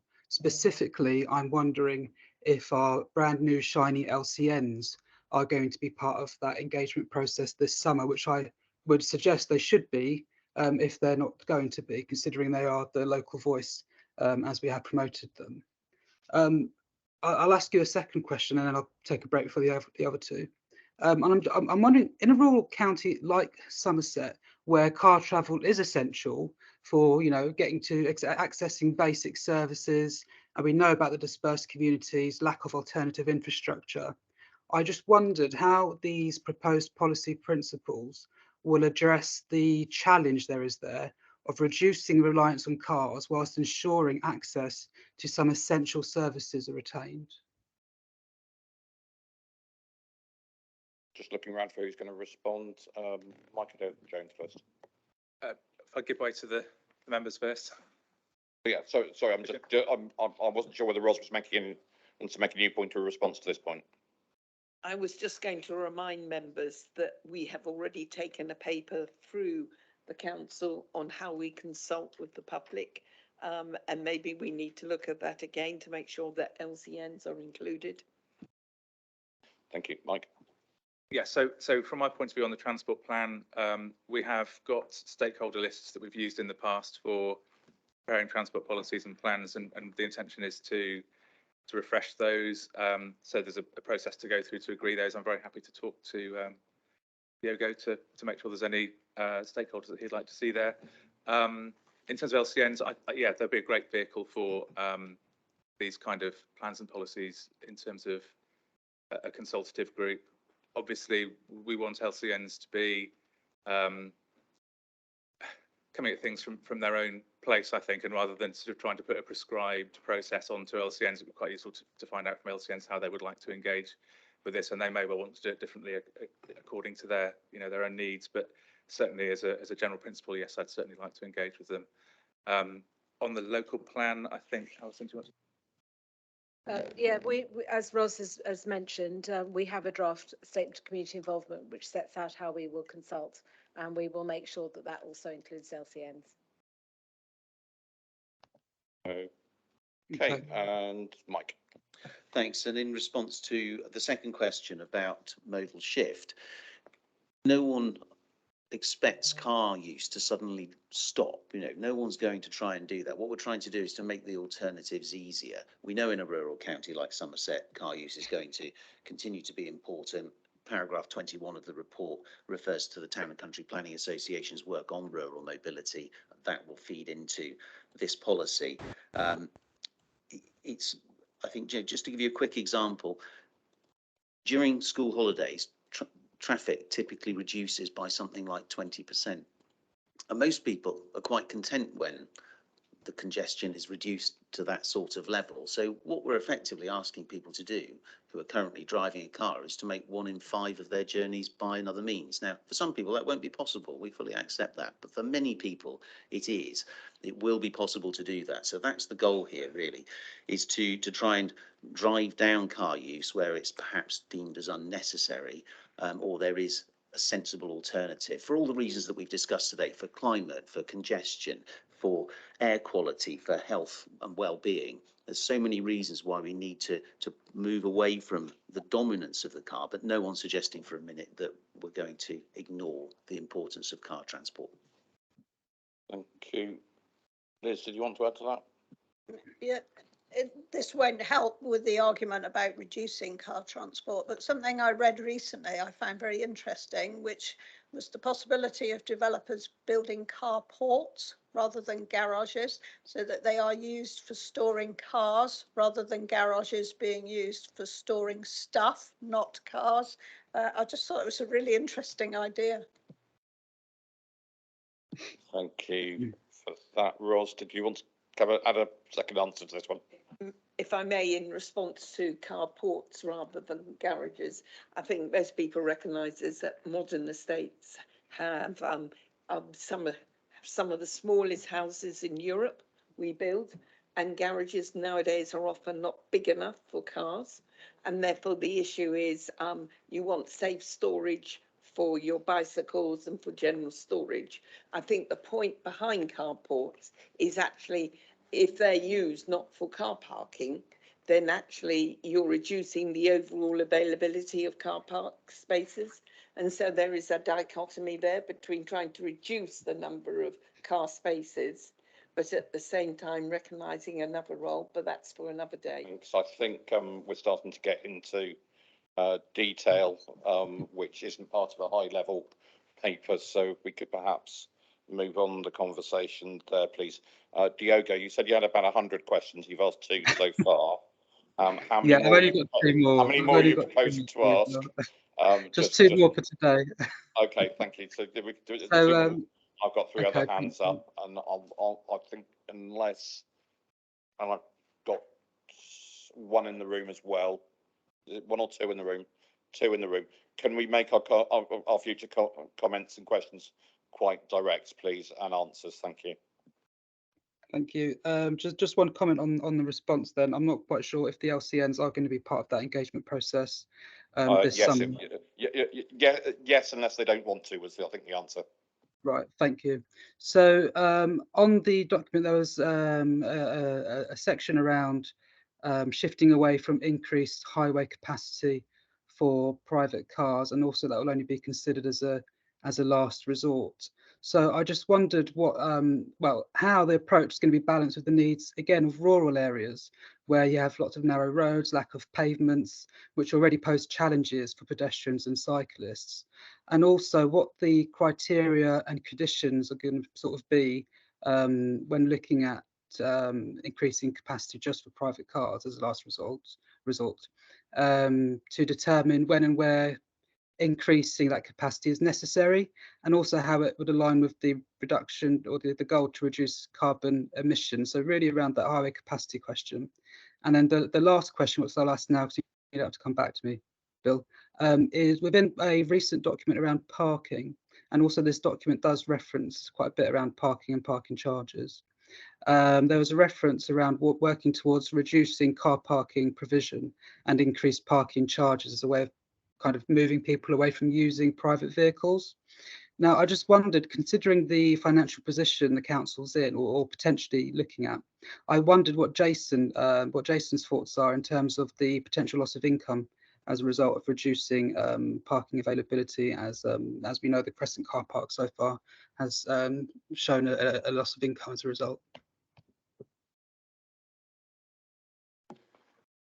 Thank you. So Mike.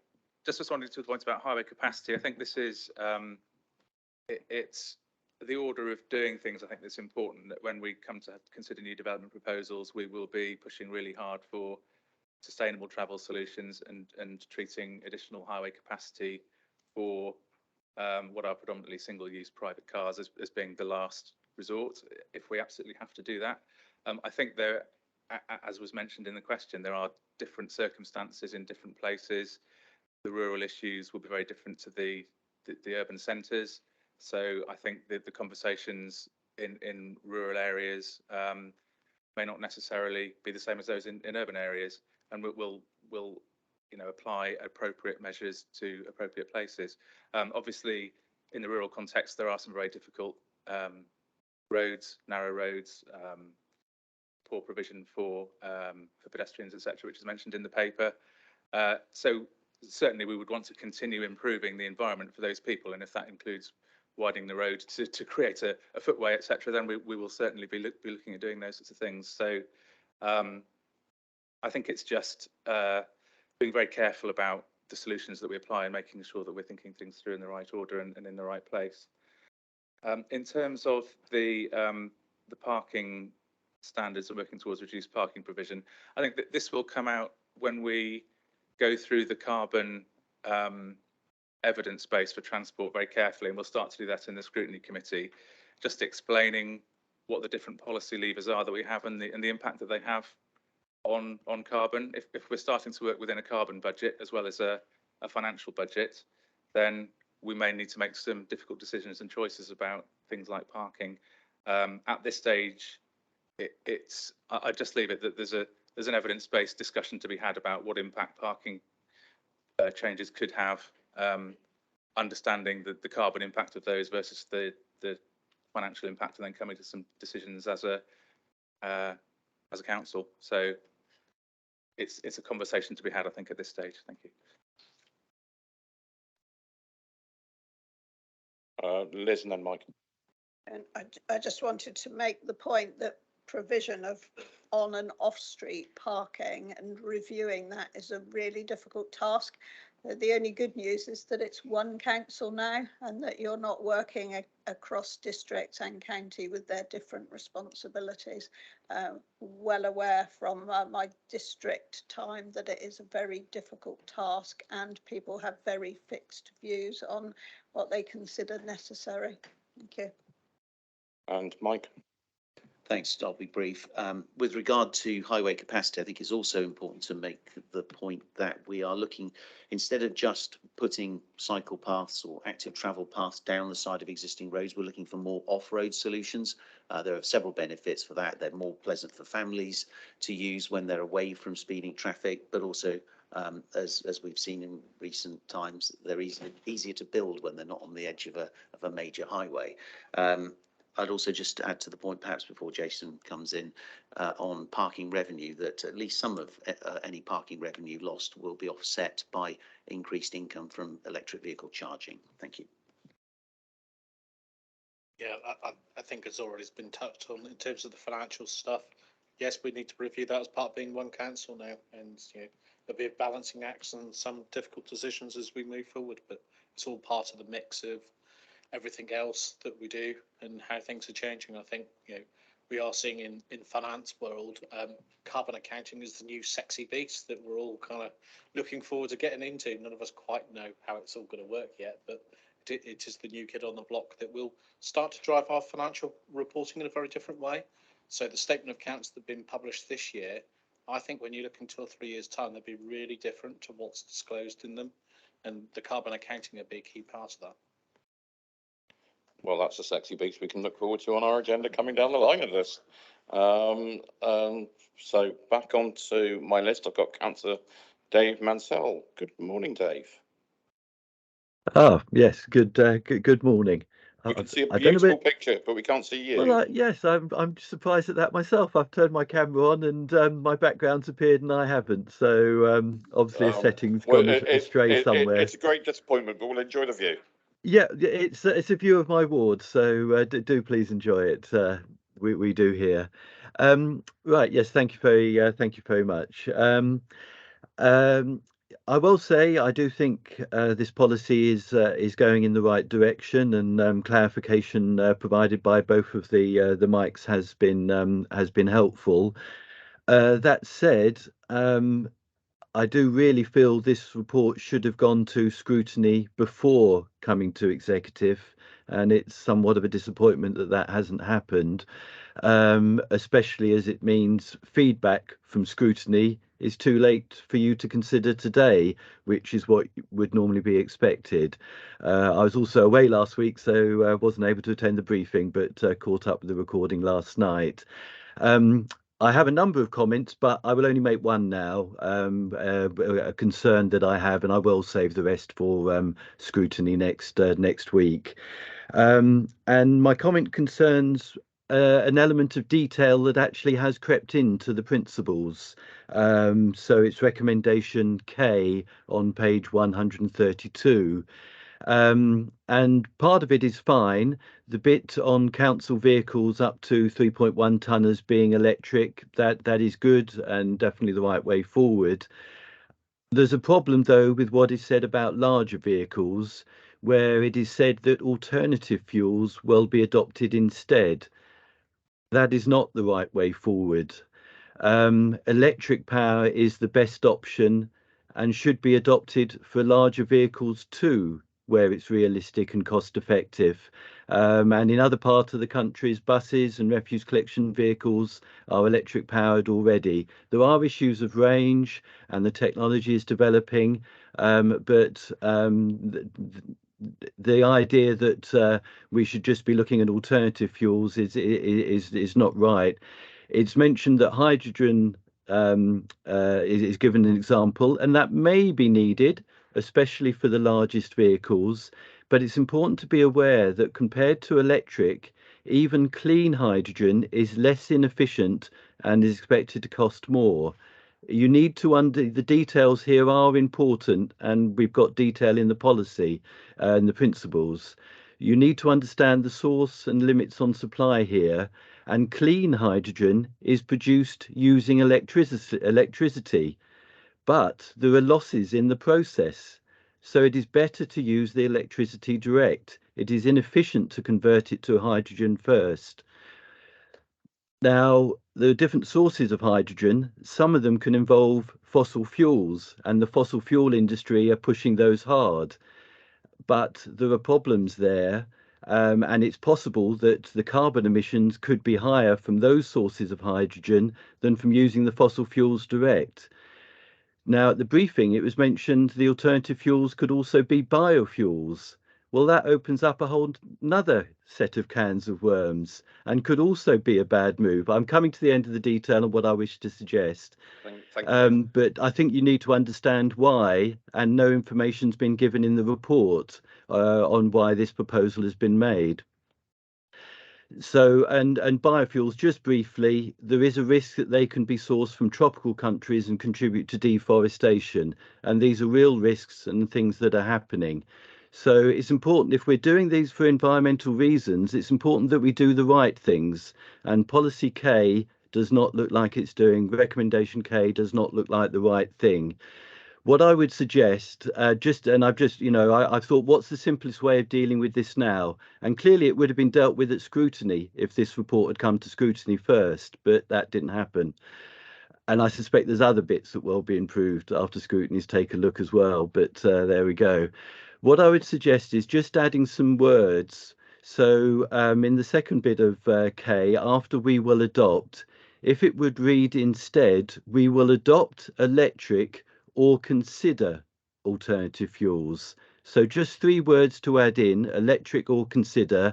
So word it, we will adopt electric or consider alternative fuels for the larger vehicles. That seems like a reasonable suggestion to make, and I hope that it's one that you can consider today. Thank you.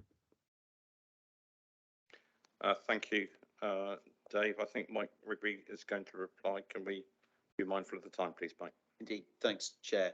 The reason we've split this into two areas in terms of vehicle weight is that the challenge of getting the fleet that's below 3.1 tonnes GVW is big enough as it is. As I've explained, the difficulty with the electric minibuses that we've got at the moment is principally to do with range.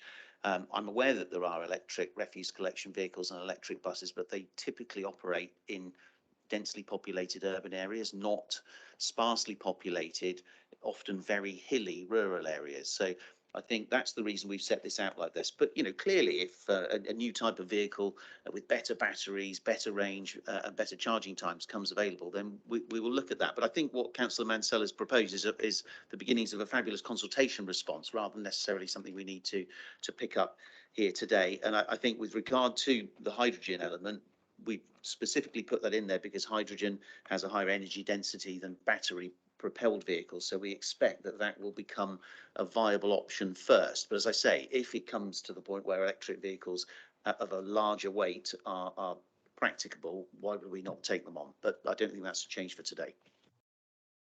Thank you. Councillor Kay. Hello, Helen. Hello, I wasn't ready there. Thank you. Bearing in mind the time and the fact that I now know it's going to environment scrutiny, I won't go into the details that I had about street trees or garages or whatever, but just a couple of high level remarks. Basically, I welcome that you've got the consultation stages before finally adopting the principles. And I hope that things like Councillor Mansell just suggested will be sort of properly considered, that it's a good idea to go to the LCNs, etc. And that's great. And I think it's great to have a vision-led system. I'm behind this in principle. I don't know if we'll be talking about this at environment scrutiny, or if you can tell me today what will be the governance of this, because somebody said something about a task and finish group being set up at the scrutiny group, or is that going to be an executive subcommittee? And is there going to be some sort of reporting and monitoring or performance management of, is this going to then translate? I assume this is the starting point. It's going to translate into objectives and then action plans, and then there's going to be some reporting and monitoring. So can you just reassure me of that? Secondly, I think it's great that we've got the transport and the planning people working together. And I think that it could be perhaps used a bit more creatively around using Section 106 money. So at the moment, Section 106 money is often used, as we know, to improve the flow of traffic. And I know that there is an intention to change that and help with public transport. But it could also be public-private partnerships where Section 106 money could perhaps be seed money to buy buses or fleet or things like that. And then the local authority or a bus company then takes it over. Now, I'm just throwing that out as an idea that's off the top of my head, but I just want us to be able to also think creatively about how we can use Section 106 money to make some of these public because we're so short of money on funding public transport that we can perhaps sort of lever some in from the private sector. And lastly, the other thing I just wanted to say was about integrated transport strategy. We've got loads of great stuff about public transport and about active travel in here. It would be great to see them working together. So ideally, people could walk or take a bicycle to a bus or a train station, get on it with their bicycle, and then at the other end, be able to go onwards with their journey by either walking or cycling. Likewise, to make sure that all the timetables all link up. At the moment in Frome, for example, we've got 2 different bus companies arriving, going to the same places at the same time. Crazy. So we need to just look again at the bus timetables as well. So I hope to see some of that going in there. So I'll leave it at that for now, and I will be attending scrutiny on next week, I think. Thank you. Thank you. Yeah, I think a lot of the comments that we've had will be really pertinent at scrutiny. On the point about governance, I suspect it's a matter for scrutiny whether it sets up a task and finish group to work through the consultation. I'm looking at the detail of comments that members have wanted to make today. I would have thought that would be a wise way forwards for them, and then to feed that back into the policy that comes back to us in due course. I've got I think Andy and Mandy in the room. Is that it? Yeah, it's Andy and is there anybody else in the room? And then Jill would like to come back online. Thank you very much, Chair. I had a very nice story about my dalliance with early adoption of Windows Phone, but I'm going to ignore that in favour of a direct couple of questions. So on page 132, point K, as Councillor Mansell's described, I wanted to ask what the Council's attitude towards new technology is going to be. Is it going to be one of early adoption, where we'll take new and exciting technologies and bring it in? If it is, what's the policy of mitigating the risk that comes with new and emerging technologies? And if it's not, what criteria will each new technology have to pass in order to be adopted by the council as a viable option? Mickey.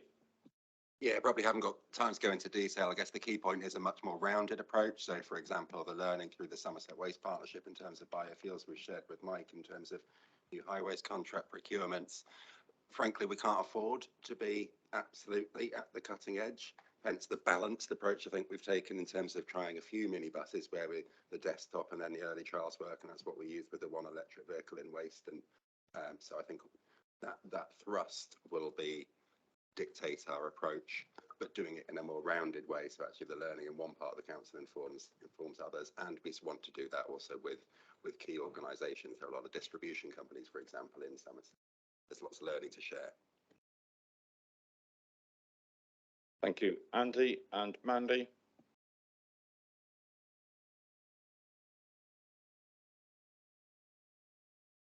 Andy and Mandy was a winning combination in my head, I have to say, and I'm sticking with it. Thank you very much. Just a couple of questions, if I may. Firstly, for me, with all of these things, there's some really great initiatives, but it's being cohesive with it. We've talked about perhaps not having parking in urban developments, whether in town. But if I look around the table today at our offices, a lot of them have got a long way to travel, so they might live in an urban area. So there needs to be parking for people to travel to and from work where needed, especially in the absence of buses. Just to pick up as well, again, from that cohesive, talking about the audit committee, actually, we had an audit report around climate emergency governance arrangements, and it was a really well limited report. And there's lots of that joining up to do around reporting and how we keep it reported. So it's great doing stuff, but we are not at the moment effectively monitoring it and pulling it all together. So that's another element of what we're talking about today, really. So I'd encourage you all to have a look at that report around climate emergency governance. And we were talking about risk earlier. I think there are some within it. My next issue is around the cumulative effect. Again, where I am in Minehead, and as in a lot of our towns, you've got lots of urban development where they said no parking, and you might have one urban development, but then you might be 2, 3, 4, 5, 6 urban developments with no parking, and then suddenly what was right for one development then doesn't sit right with that cumulative effect. So I would really urge that any decisions we're making look at the cumulative effect. And also, Minehead has more trees on the roads than anywhere else in Somerset. Lots of them. So for me, it's about not only putting them in, it's looking after them, it's keeping them tidy. And the other thing for me is we've talked about lighting. I can tell you our trees are beautiful, but every pavement around them is absolutely going up and down. So if you take the lighting out and you've got your trees rippling the pavements, it can be problematic. So for me, some great initiatives, but they really have to be looked in the round. And if you suddenly start bringing them all to be, I think one saving and one good thing in one decision could be a bad one in another. So it's looking at that whole effect, if we could, please. All excellent points. I wasn't sure whether there was a question that you wanted a response to there. The question was, please, can we look at things in the round? There are several policies here that are quite restrictive, and I think they could cause other problems flowing out of them as well. I think the answer is yes. And coming back to Jill online, please. Excuse me. Thank you, Chairman. Excuse me. Following on from Mandy, I'd just like to say, nobody wants as many cars as we've got on the roads. Nobody wants as much carbon flowing around. But I would ask this council to be realistic and not be idealistic. Councillor Lation mentioned a minute ago about how many different areas there are. There are in this council now, we have varying degrees of different parts of Somerset, which all have very, very different problems. So there is not going to be a one size fits all. And I would please urge Councillor Rigby to consider this. There is not a one size that fits all until we get a public transport that is amazing. Where my daughter lives, public transport, no cars, just and when we get a public transport system where actually, do you know what, you can dump your car, that will be great. And I would say put that in place first before we get rid of the spaces for cars. But I realise that may be a step too far, but I'd like to put that to you, Mr. Chairman. Thank you. Thank you, Councillor Slocum. We had a thumbs up from Councillor Rigby, so message received, understood. I don't think there is any intention for one size fits all. We all know Somerset has many different facets to its urban and rural geography, and that needs to be recognised as we work through our local plan and our planning policy. Very briefly from Councillor Keach, and then I want to move to recommendations, please. It will be very brief, Chair. It's going back to the question of LCNs being involved. We've had the first 9 initial meetings of the LCNs, and I think highways and transport have come up as a key priority at every single one. So I think you can be rest assured. I'd be surprised if the next 9, which start again this week, didn't come up with the same things. But highways is a major issue for the first 9 that we've done. So that conversation will definitely continue through the LCNs. Thank you. Yes, certainly where I've had feedback, highways has been extremely high on the agenda, and also the consequences of development for highways is a particular hot potato. We've had the suggestion from Councillor Mansell that we change the word adopt to consider in K. Any feedback on that suggestion? Councillor Lation? I just wondered, in the light of comments made, whether consider instead of adopt is good, and the 3 words such as hydrogen might just come out, because it already says adopt alternative fuels.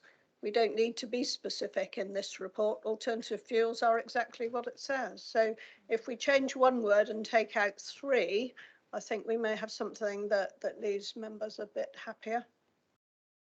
Yeah, just looking around the room, we will thank you very much for that suggestion, Councillor Mansell, and we will make that adjustment so that sentence on K now reads, and we will consider alternative fuels for larger vehicles at the earliest opportunity in line with the evolution of emerging technology. Take on board Councillor Dingwall's point about risk in so doing. Thank you for raising that. If we're happy with that drafting amendment, I'm not proposing to read through all 17 paragraphs of the recommendation, given how we will, unless there are special requests to do so or accents you wish to do it in. So can I see a proposer for this, Councillor Rigby, and a seconder, Councillor Smith-Roberts? All those lead members in favour, please. Can we get yeah, I did read it out, but okay. Oh, right. So you want. So we'll propose the amendment and second the amendment. Those in favour of the amendments, Councillor Dance, you with me? Thank you. And those against, the amendment's clearly carried. And now those in favour of the substantives, those in favour, and those against, that's clearly carried. Okay. Which brings us on to item 8.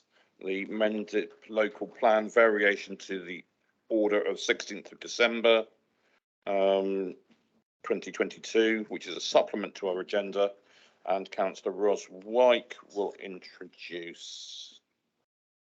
Thank you. Good morning, Ros. Thank you. Afternoon, rather. Thank you, Chair.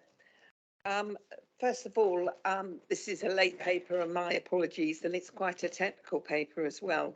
And just one minor amendment to, if you buried within Appendix 2, page 12, item 5, on the legal background to the court order, we have some dates which are 23 and they should be 22.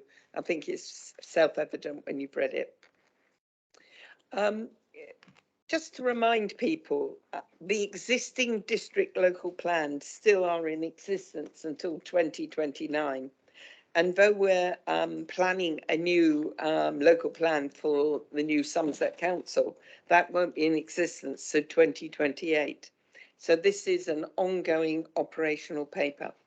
It is quite technical. It refers to a historic JR, judicial review, which Somerset Council has inherited. And at that judicial review, the judge ruled that the planning inspector of the part 2 of the local plan had misdirected the district council. And this was the basis upon which he made a judgment. And you can see considerable detail, and we have officers with us who will go and look at and go through some of the issues. For me, the key thing here today is that we're being asked to address the outstanding work on the 505 houses. And this paper is about a process, a timetable. It is in essence a mini local plan process, but only across Mendip, not across the whole of the county. And it will make demands on both resources, both money, and also on officer time. But the reasons why we're doing it are very clear. If you look at the summary and go to and look at 13, 14, and 15, you'll see that we as a council have to follow the judge's instructions, otherwise there will be a contempt of court, which obviously we won't welcome. And so I referred to the recommendations on 12 on paper, fairly succinct, fairly to the point. And I think that it is inevitable that we need to go through this and go through it carefully to make sure that we don't fall foul down the line in terms of we'll have the new 505 houses recommendation will be subject to another planning inspector's review. And so we're walking the balancing act between a judge and a planning inspectorate. It's a challenge for us all, but we'll get there. So can I support the recommendations you can see under 12? And I will hand over to the officers to elaborate more. The monitoring officer has just indicated that he'd like to say something. Thank you. Thank you, Chair. I just wanted to confirm to members that what we're seeking today is urgent implementation of this decision. We're under clear direction from the High Court that we need to go back to them as soon as reasonably possible in order to deliver that outlined timetable. There has been some concern expressed about the ability for scrutiny to review this, but just to be clear, all we're looking at today is the timetable. The process will involve the necessary public consultation and engagement of members as regards call for sites and the pros and cons of that process moving forward. So not emitting scrutiny from the consultation process, it's just confirming the need to implement this decision today following the direction of the High Court.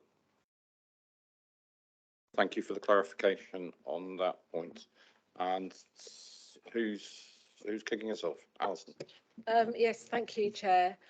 Just want to add that since we wrote the report and published it on Friday, we've been asked by the judge to have another look and see whether we can expedite the timetable. So actually, members, what we're asking is for you to agree for us to go away and have another look at it and see if we can pull the timetable forward in conjunction with the lead member. So I just wanted to add that for answer any questions. Okay, will that require an amendment to the recommendation? Yes, it will, Chair. We have drafted one. That's fantastic to hear. Would you like to share it with? Yes, happy to share it with. I think we've given it to Michelle. It says that delegated authority be granted to officers in consultation with the lead member for economy, employment and assets to expedite the timetable, if feasible, to bring forward the date for the Regulation 19 publication. And that's after, obviously, the consultation stage. So we will be going through full Regulation 18, which is the consultation stage, where we'll be going out with the preferred option for finding the 505 homes. And after that, we then have to go through another stage, which is Regulation 19, which is the publication of a plan which seeks representations on the soundness of the proposals before we submit it to the inspectorate. Okay, thank you. Are there any other comments you or your colleagues would like to make? Not at this stage. Not at this stage. So I'll open up to questions from lead members and associate lead members. Just looking around the room, Councillor Wakefield. Yeah, can I just ask, just so that people, because I don't really know totally about how local plans are done, could I just ask how the 505 arose? Is it because there weren't enough houses allocated in the plan, or they took some out that were hoping to be? I just think people need to understand why you came up with this figure. The number came out of the local plan part 1 examination. So because of the timing of the examination of local plan part 1, we extended the plan period to 2029, and effectively that meant another extra 500 houses were added to the plan total. So that's where this 505 came from in the first place. So it's a specific amount which wasn't identified in local plan part 1. So it was left to the site allocations document to find that number. Yeah, so what you're saying is they were never identified. So the 505 have never been. So this is a new process to go and get those extra allocations, which needs to be done in a constricted timetable. In local plan part 2, the former Mendip's position was we'd found that land already. That wasn't the view of the examining inspector, and the start of what became the misdirection eventually was that he felt that we should be considering that 505 were found in a specific part of former Mendip. But that's the start that led to the subsequent challenge. So this is essentially a corrective process to make sure that the local plan is finalised. And that's what I understand. The clear direction from the judge is this exercise is about correcting what is necessary to be done, and it's necessary. Well, hasn't been emphasised. It's necessary because the judge did not quash our local plan, and he could have done, which would have put us in a very serious position, clearly, in terms of planning generally. So the reason for this process is to allow the rest of local plan part 2 to remain as adopted document, and we can still use it. Okay, I'm not seeing any lead members or associate lead members wanting to make further comments. I see Councillor Helen Kay is got a hand up online. Hello, Helen.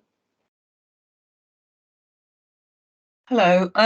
I've sent my questions to you already. I'll try to just whiz through them. Let me just get up Outlook at the same time. I just trying to understand the process really.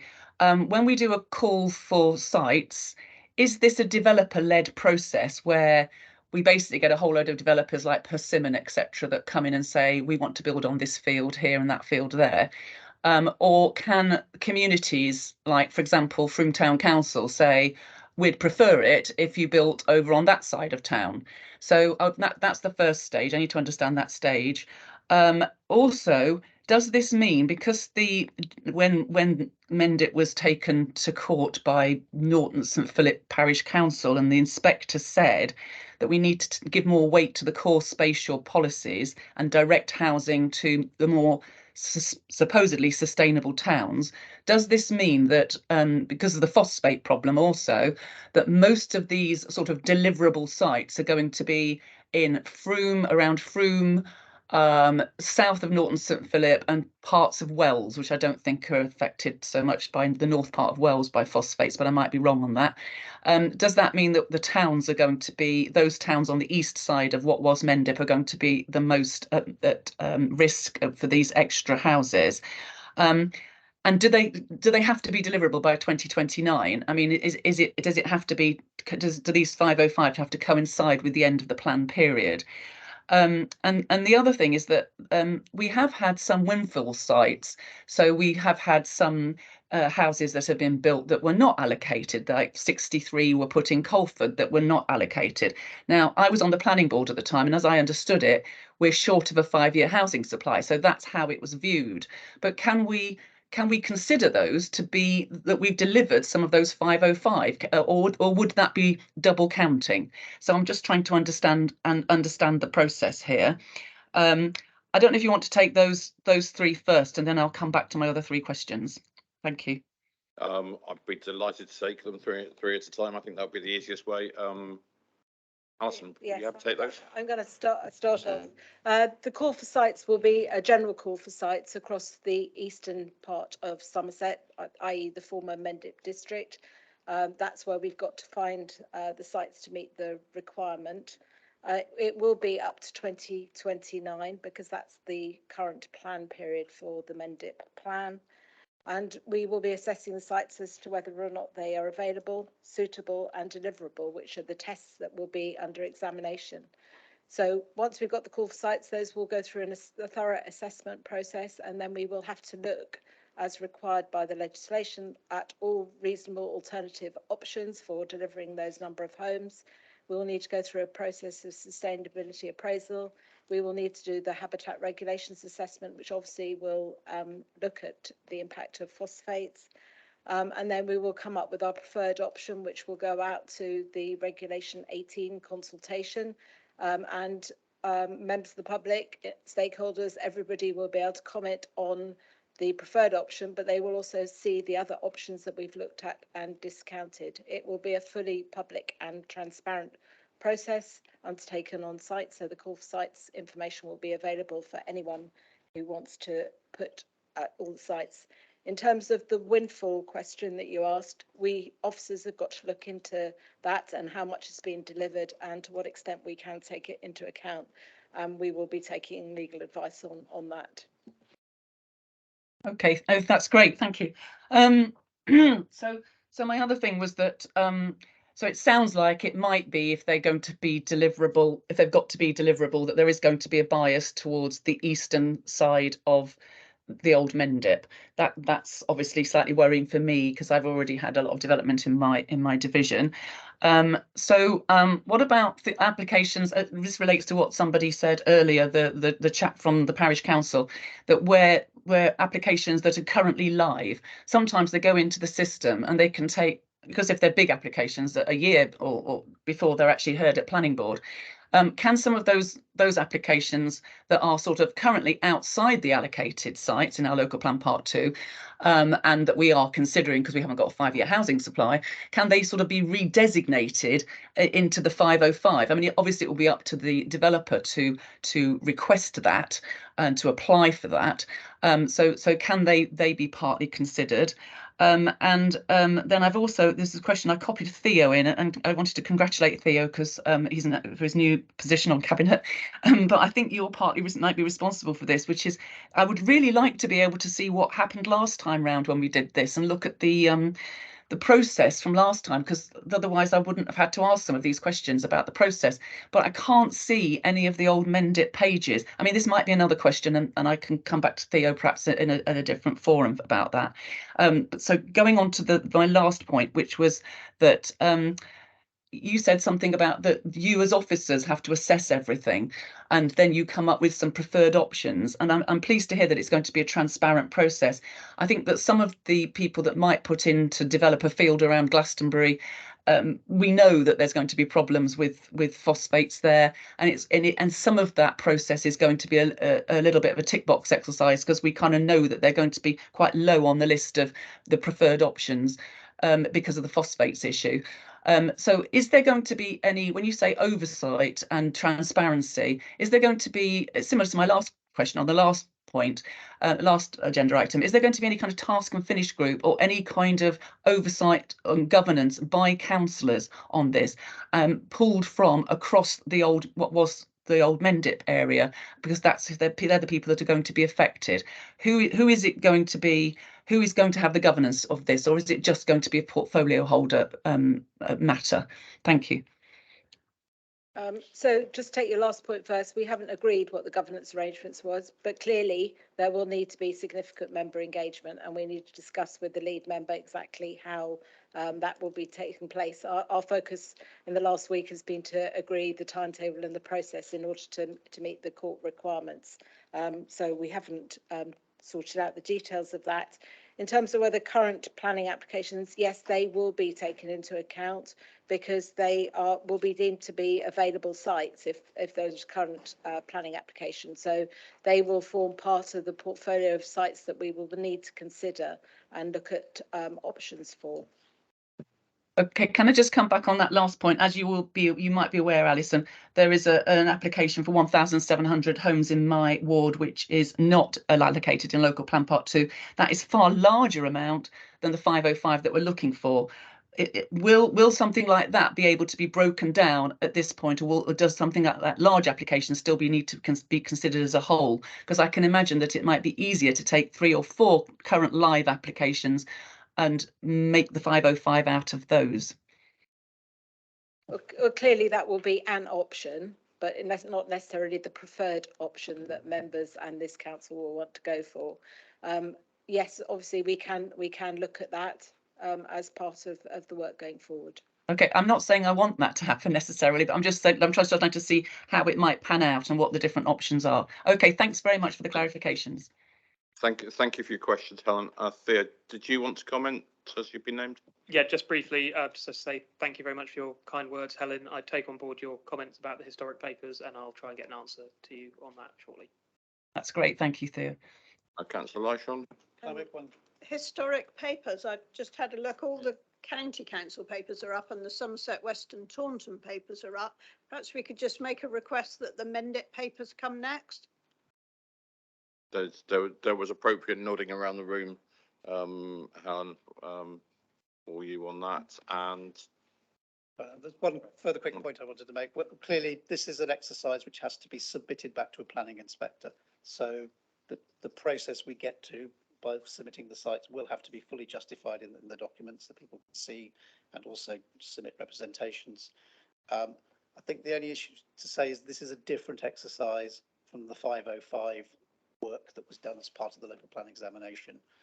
We are looking at the same sites again, but on a different area, and it's not, so to a certain extent the process we got to last time was found to be flawed in law, so it will be a different process this time around. I think it's important to remember that.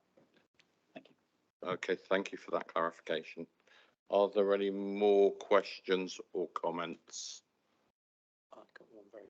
We got a very brief comment from the Chief Executive. Very brief comment. The amendment that was read out, which I think hopefully members will be adding, I think said delegate to officers. Obviously we delegate to a specific person, so it needs to be delegated to either the executive director or service director. So I don't know, Mickey,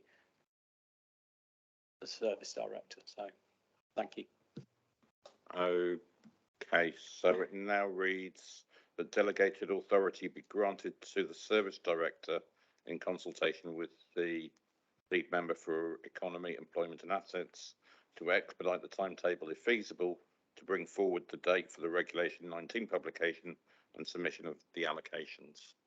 Okay, but do I have a proposer for that amendment, please? By Councillor Ross White, seconded Councillor Liz Lyshawn. Those in favour of that amendment, please show. Those against that amendment, that's clearly carried. And those in favour of the standard, I've not had a proposer, I did a proposer, don't I? Those proposers by Ross, seconded by Liz for the substantive recommendation. All those in favour, all those against, that's clearly carried. Okay. There being, I've not been notified of any other urgent business, so at 12:30 I'll declare the meeting closed. Thank you so much. Sorry, Councillor Butt Phillips looking confused. Well spotted, Councillor Butt Phillips. We have forward plan on the agenda, and I had forgotten that was on the agenda. What's just to note that doesn't require a vote, does it? No. Okay. Are we happy with the forward plan for the executive? No comments on that. So after that brief interlude, I declare the meeting closed. Thank you very much for your questions, comments and deliberations this morning.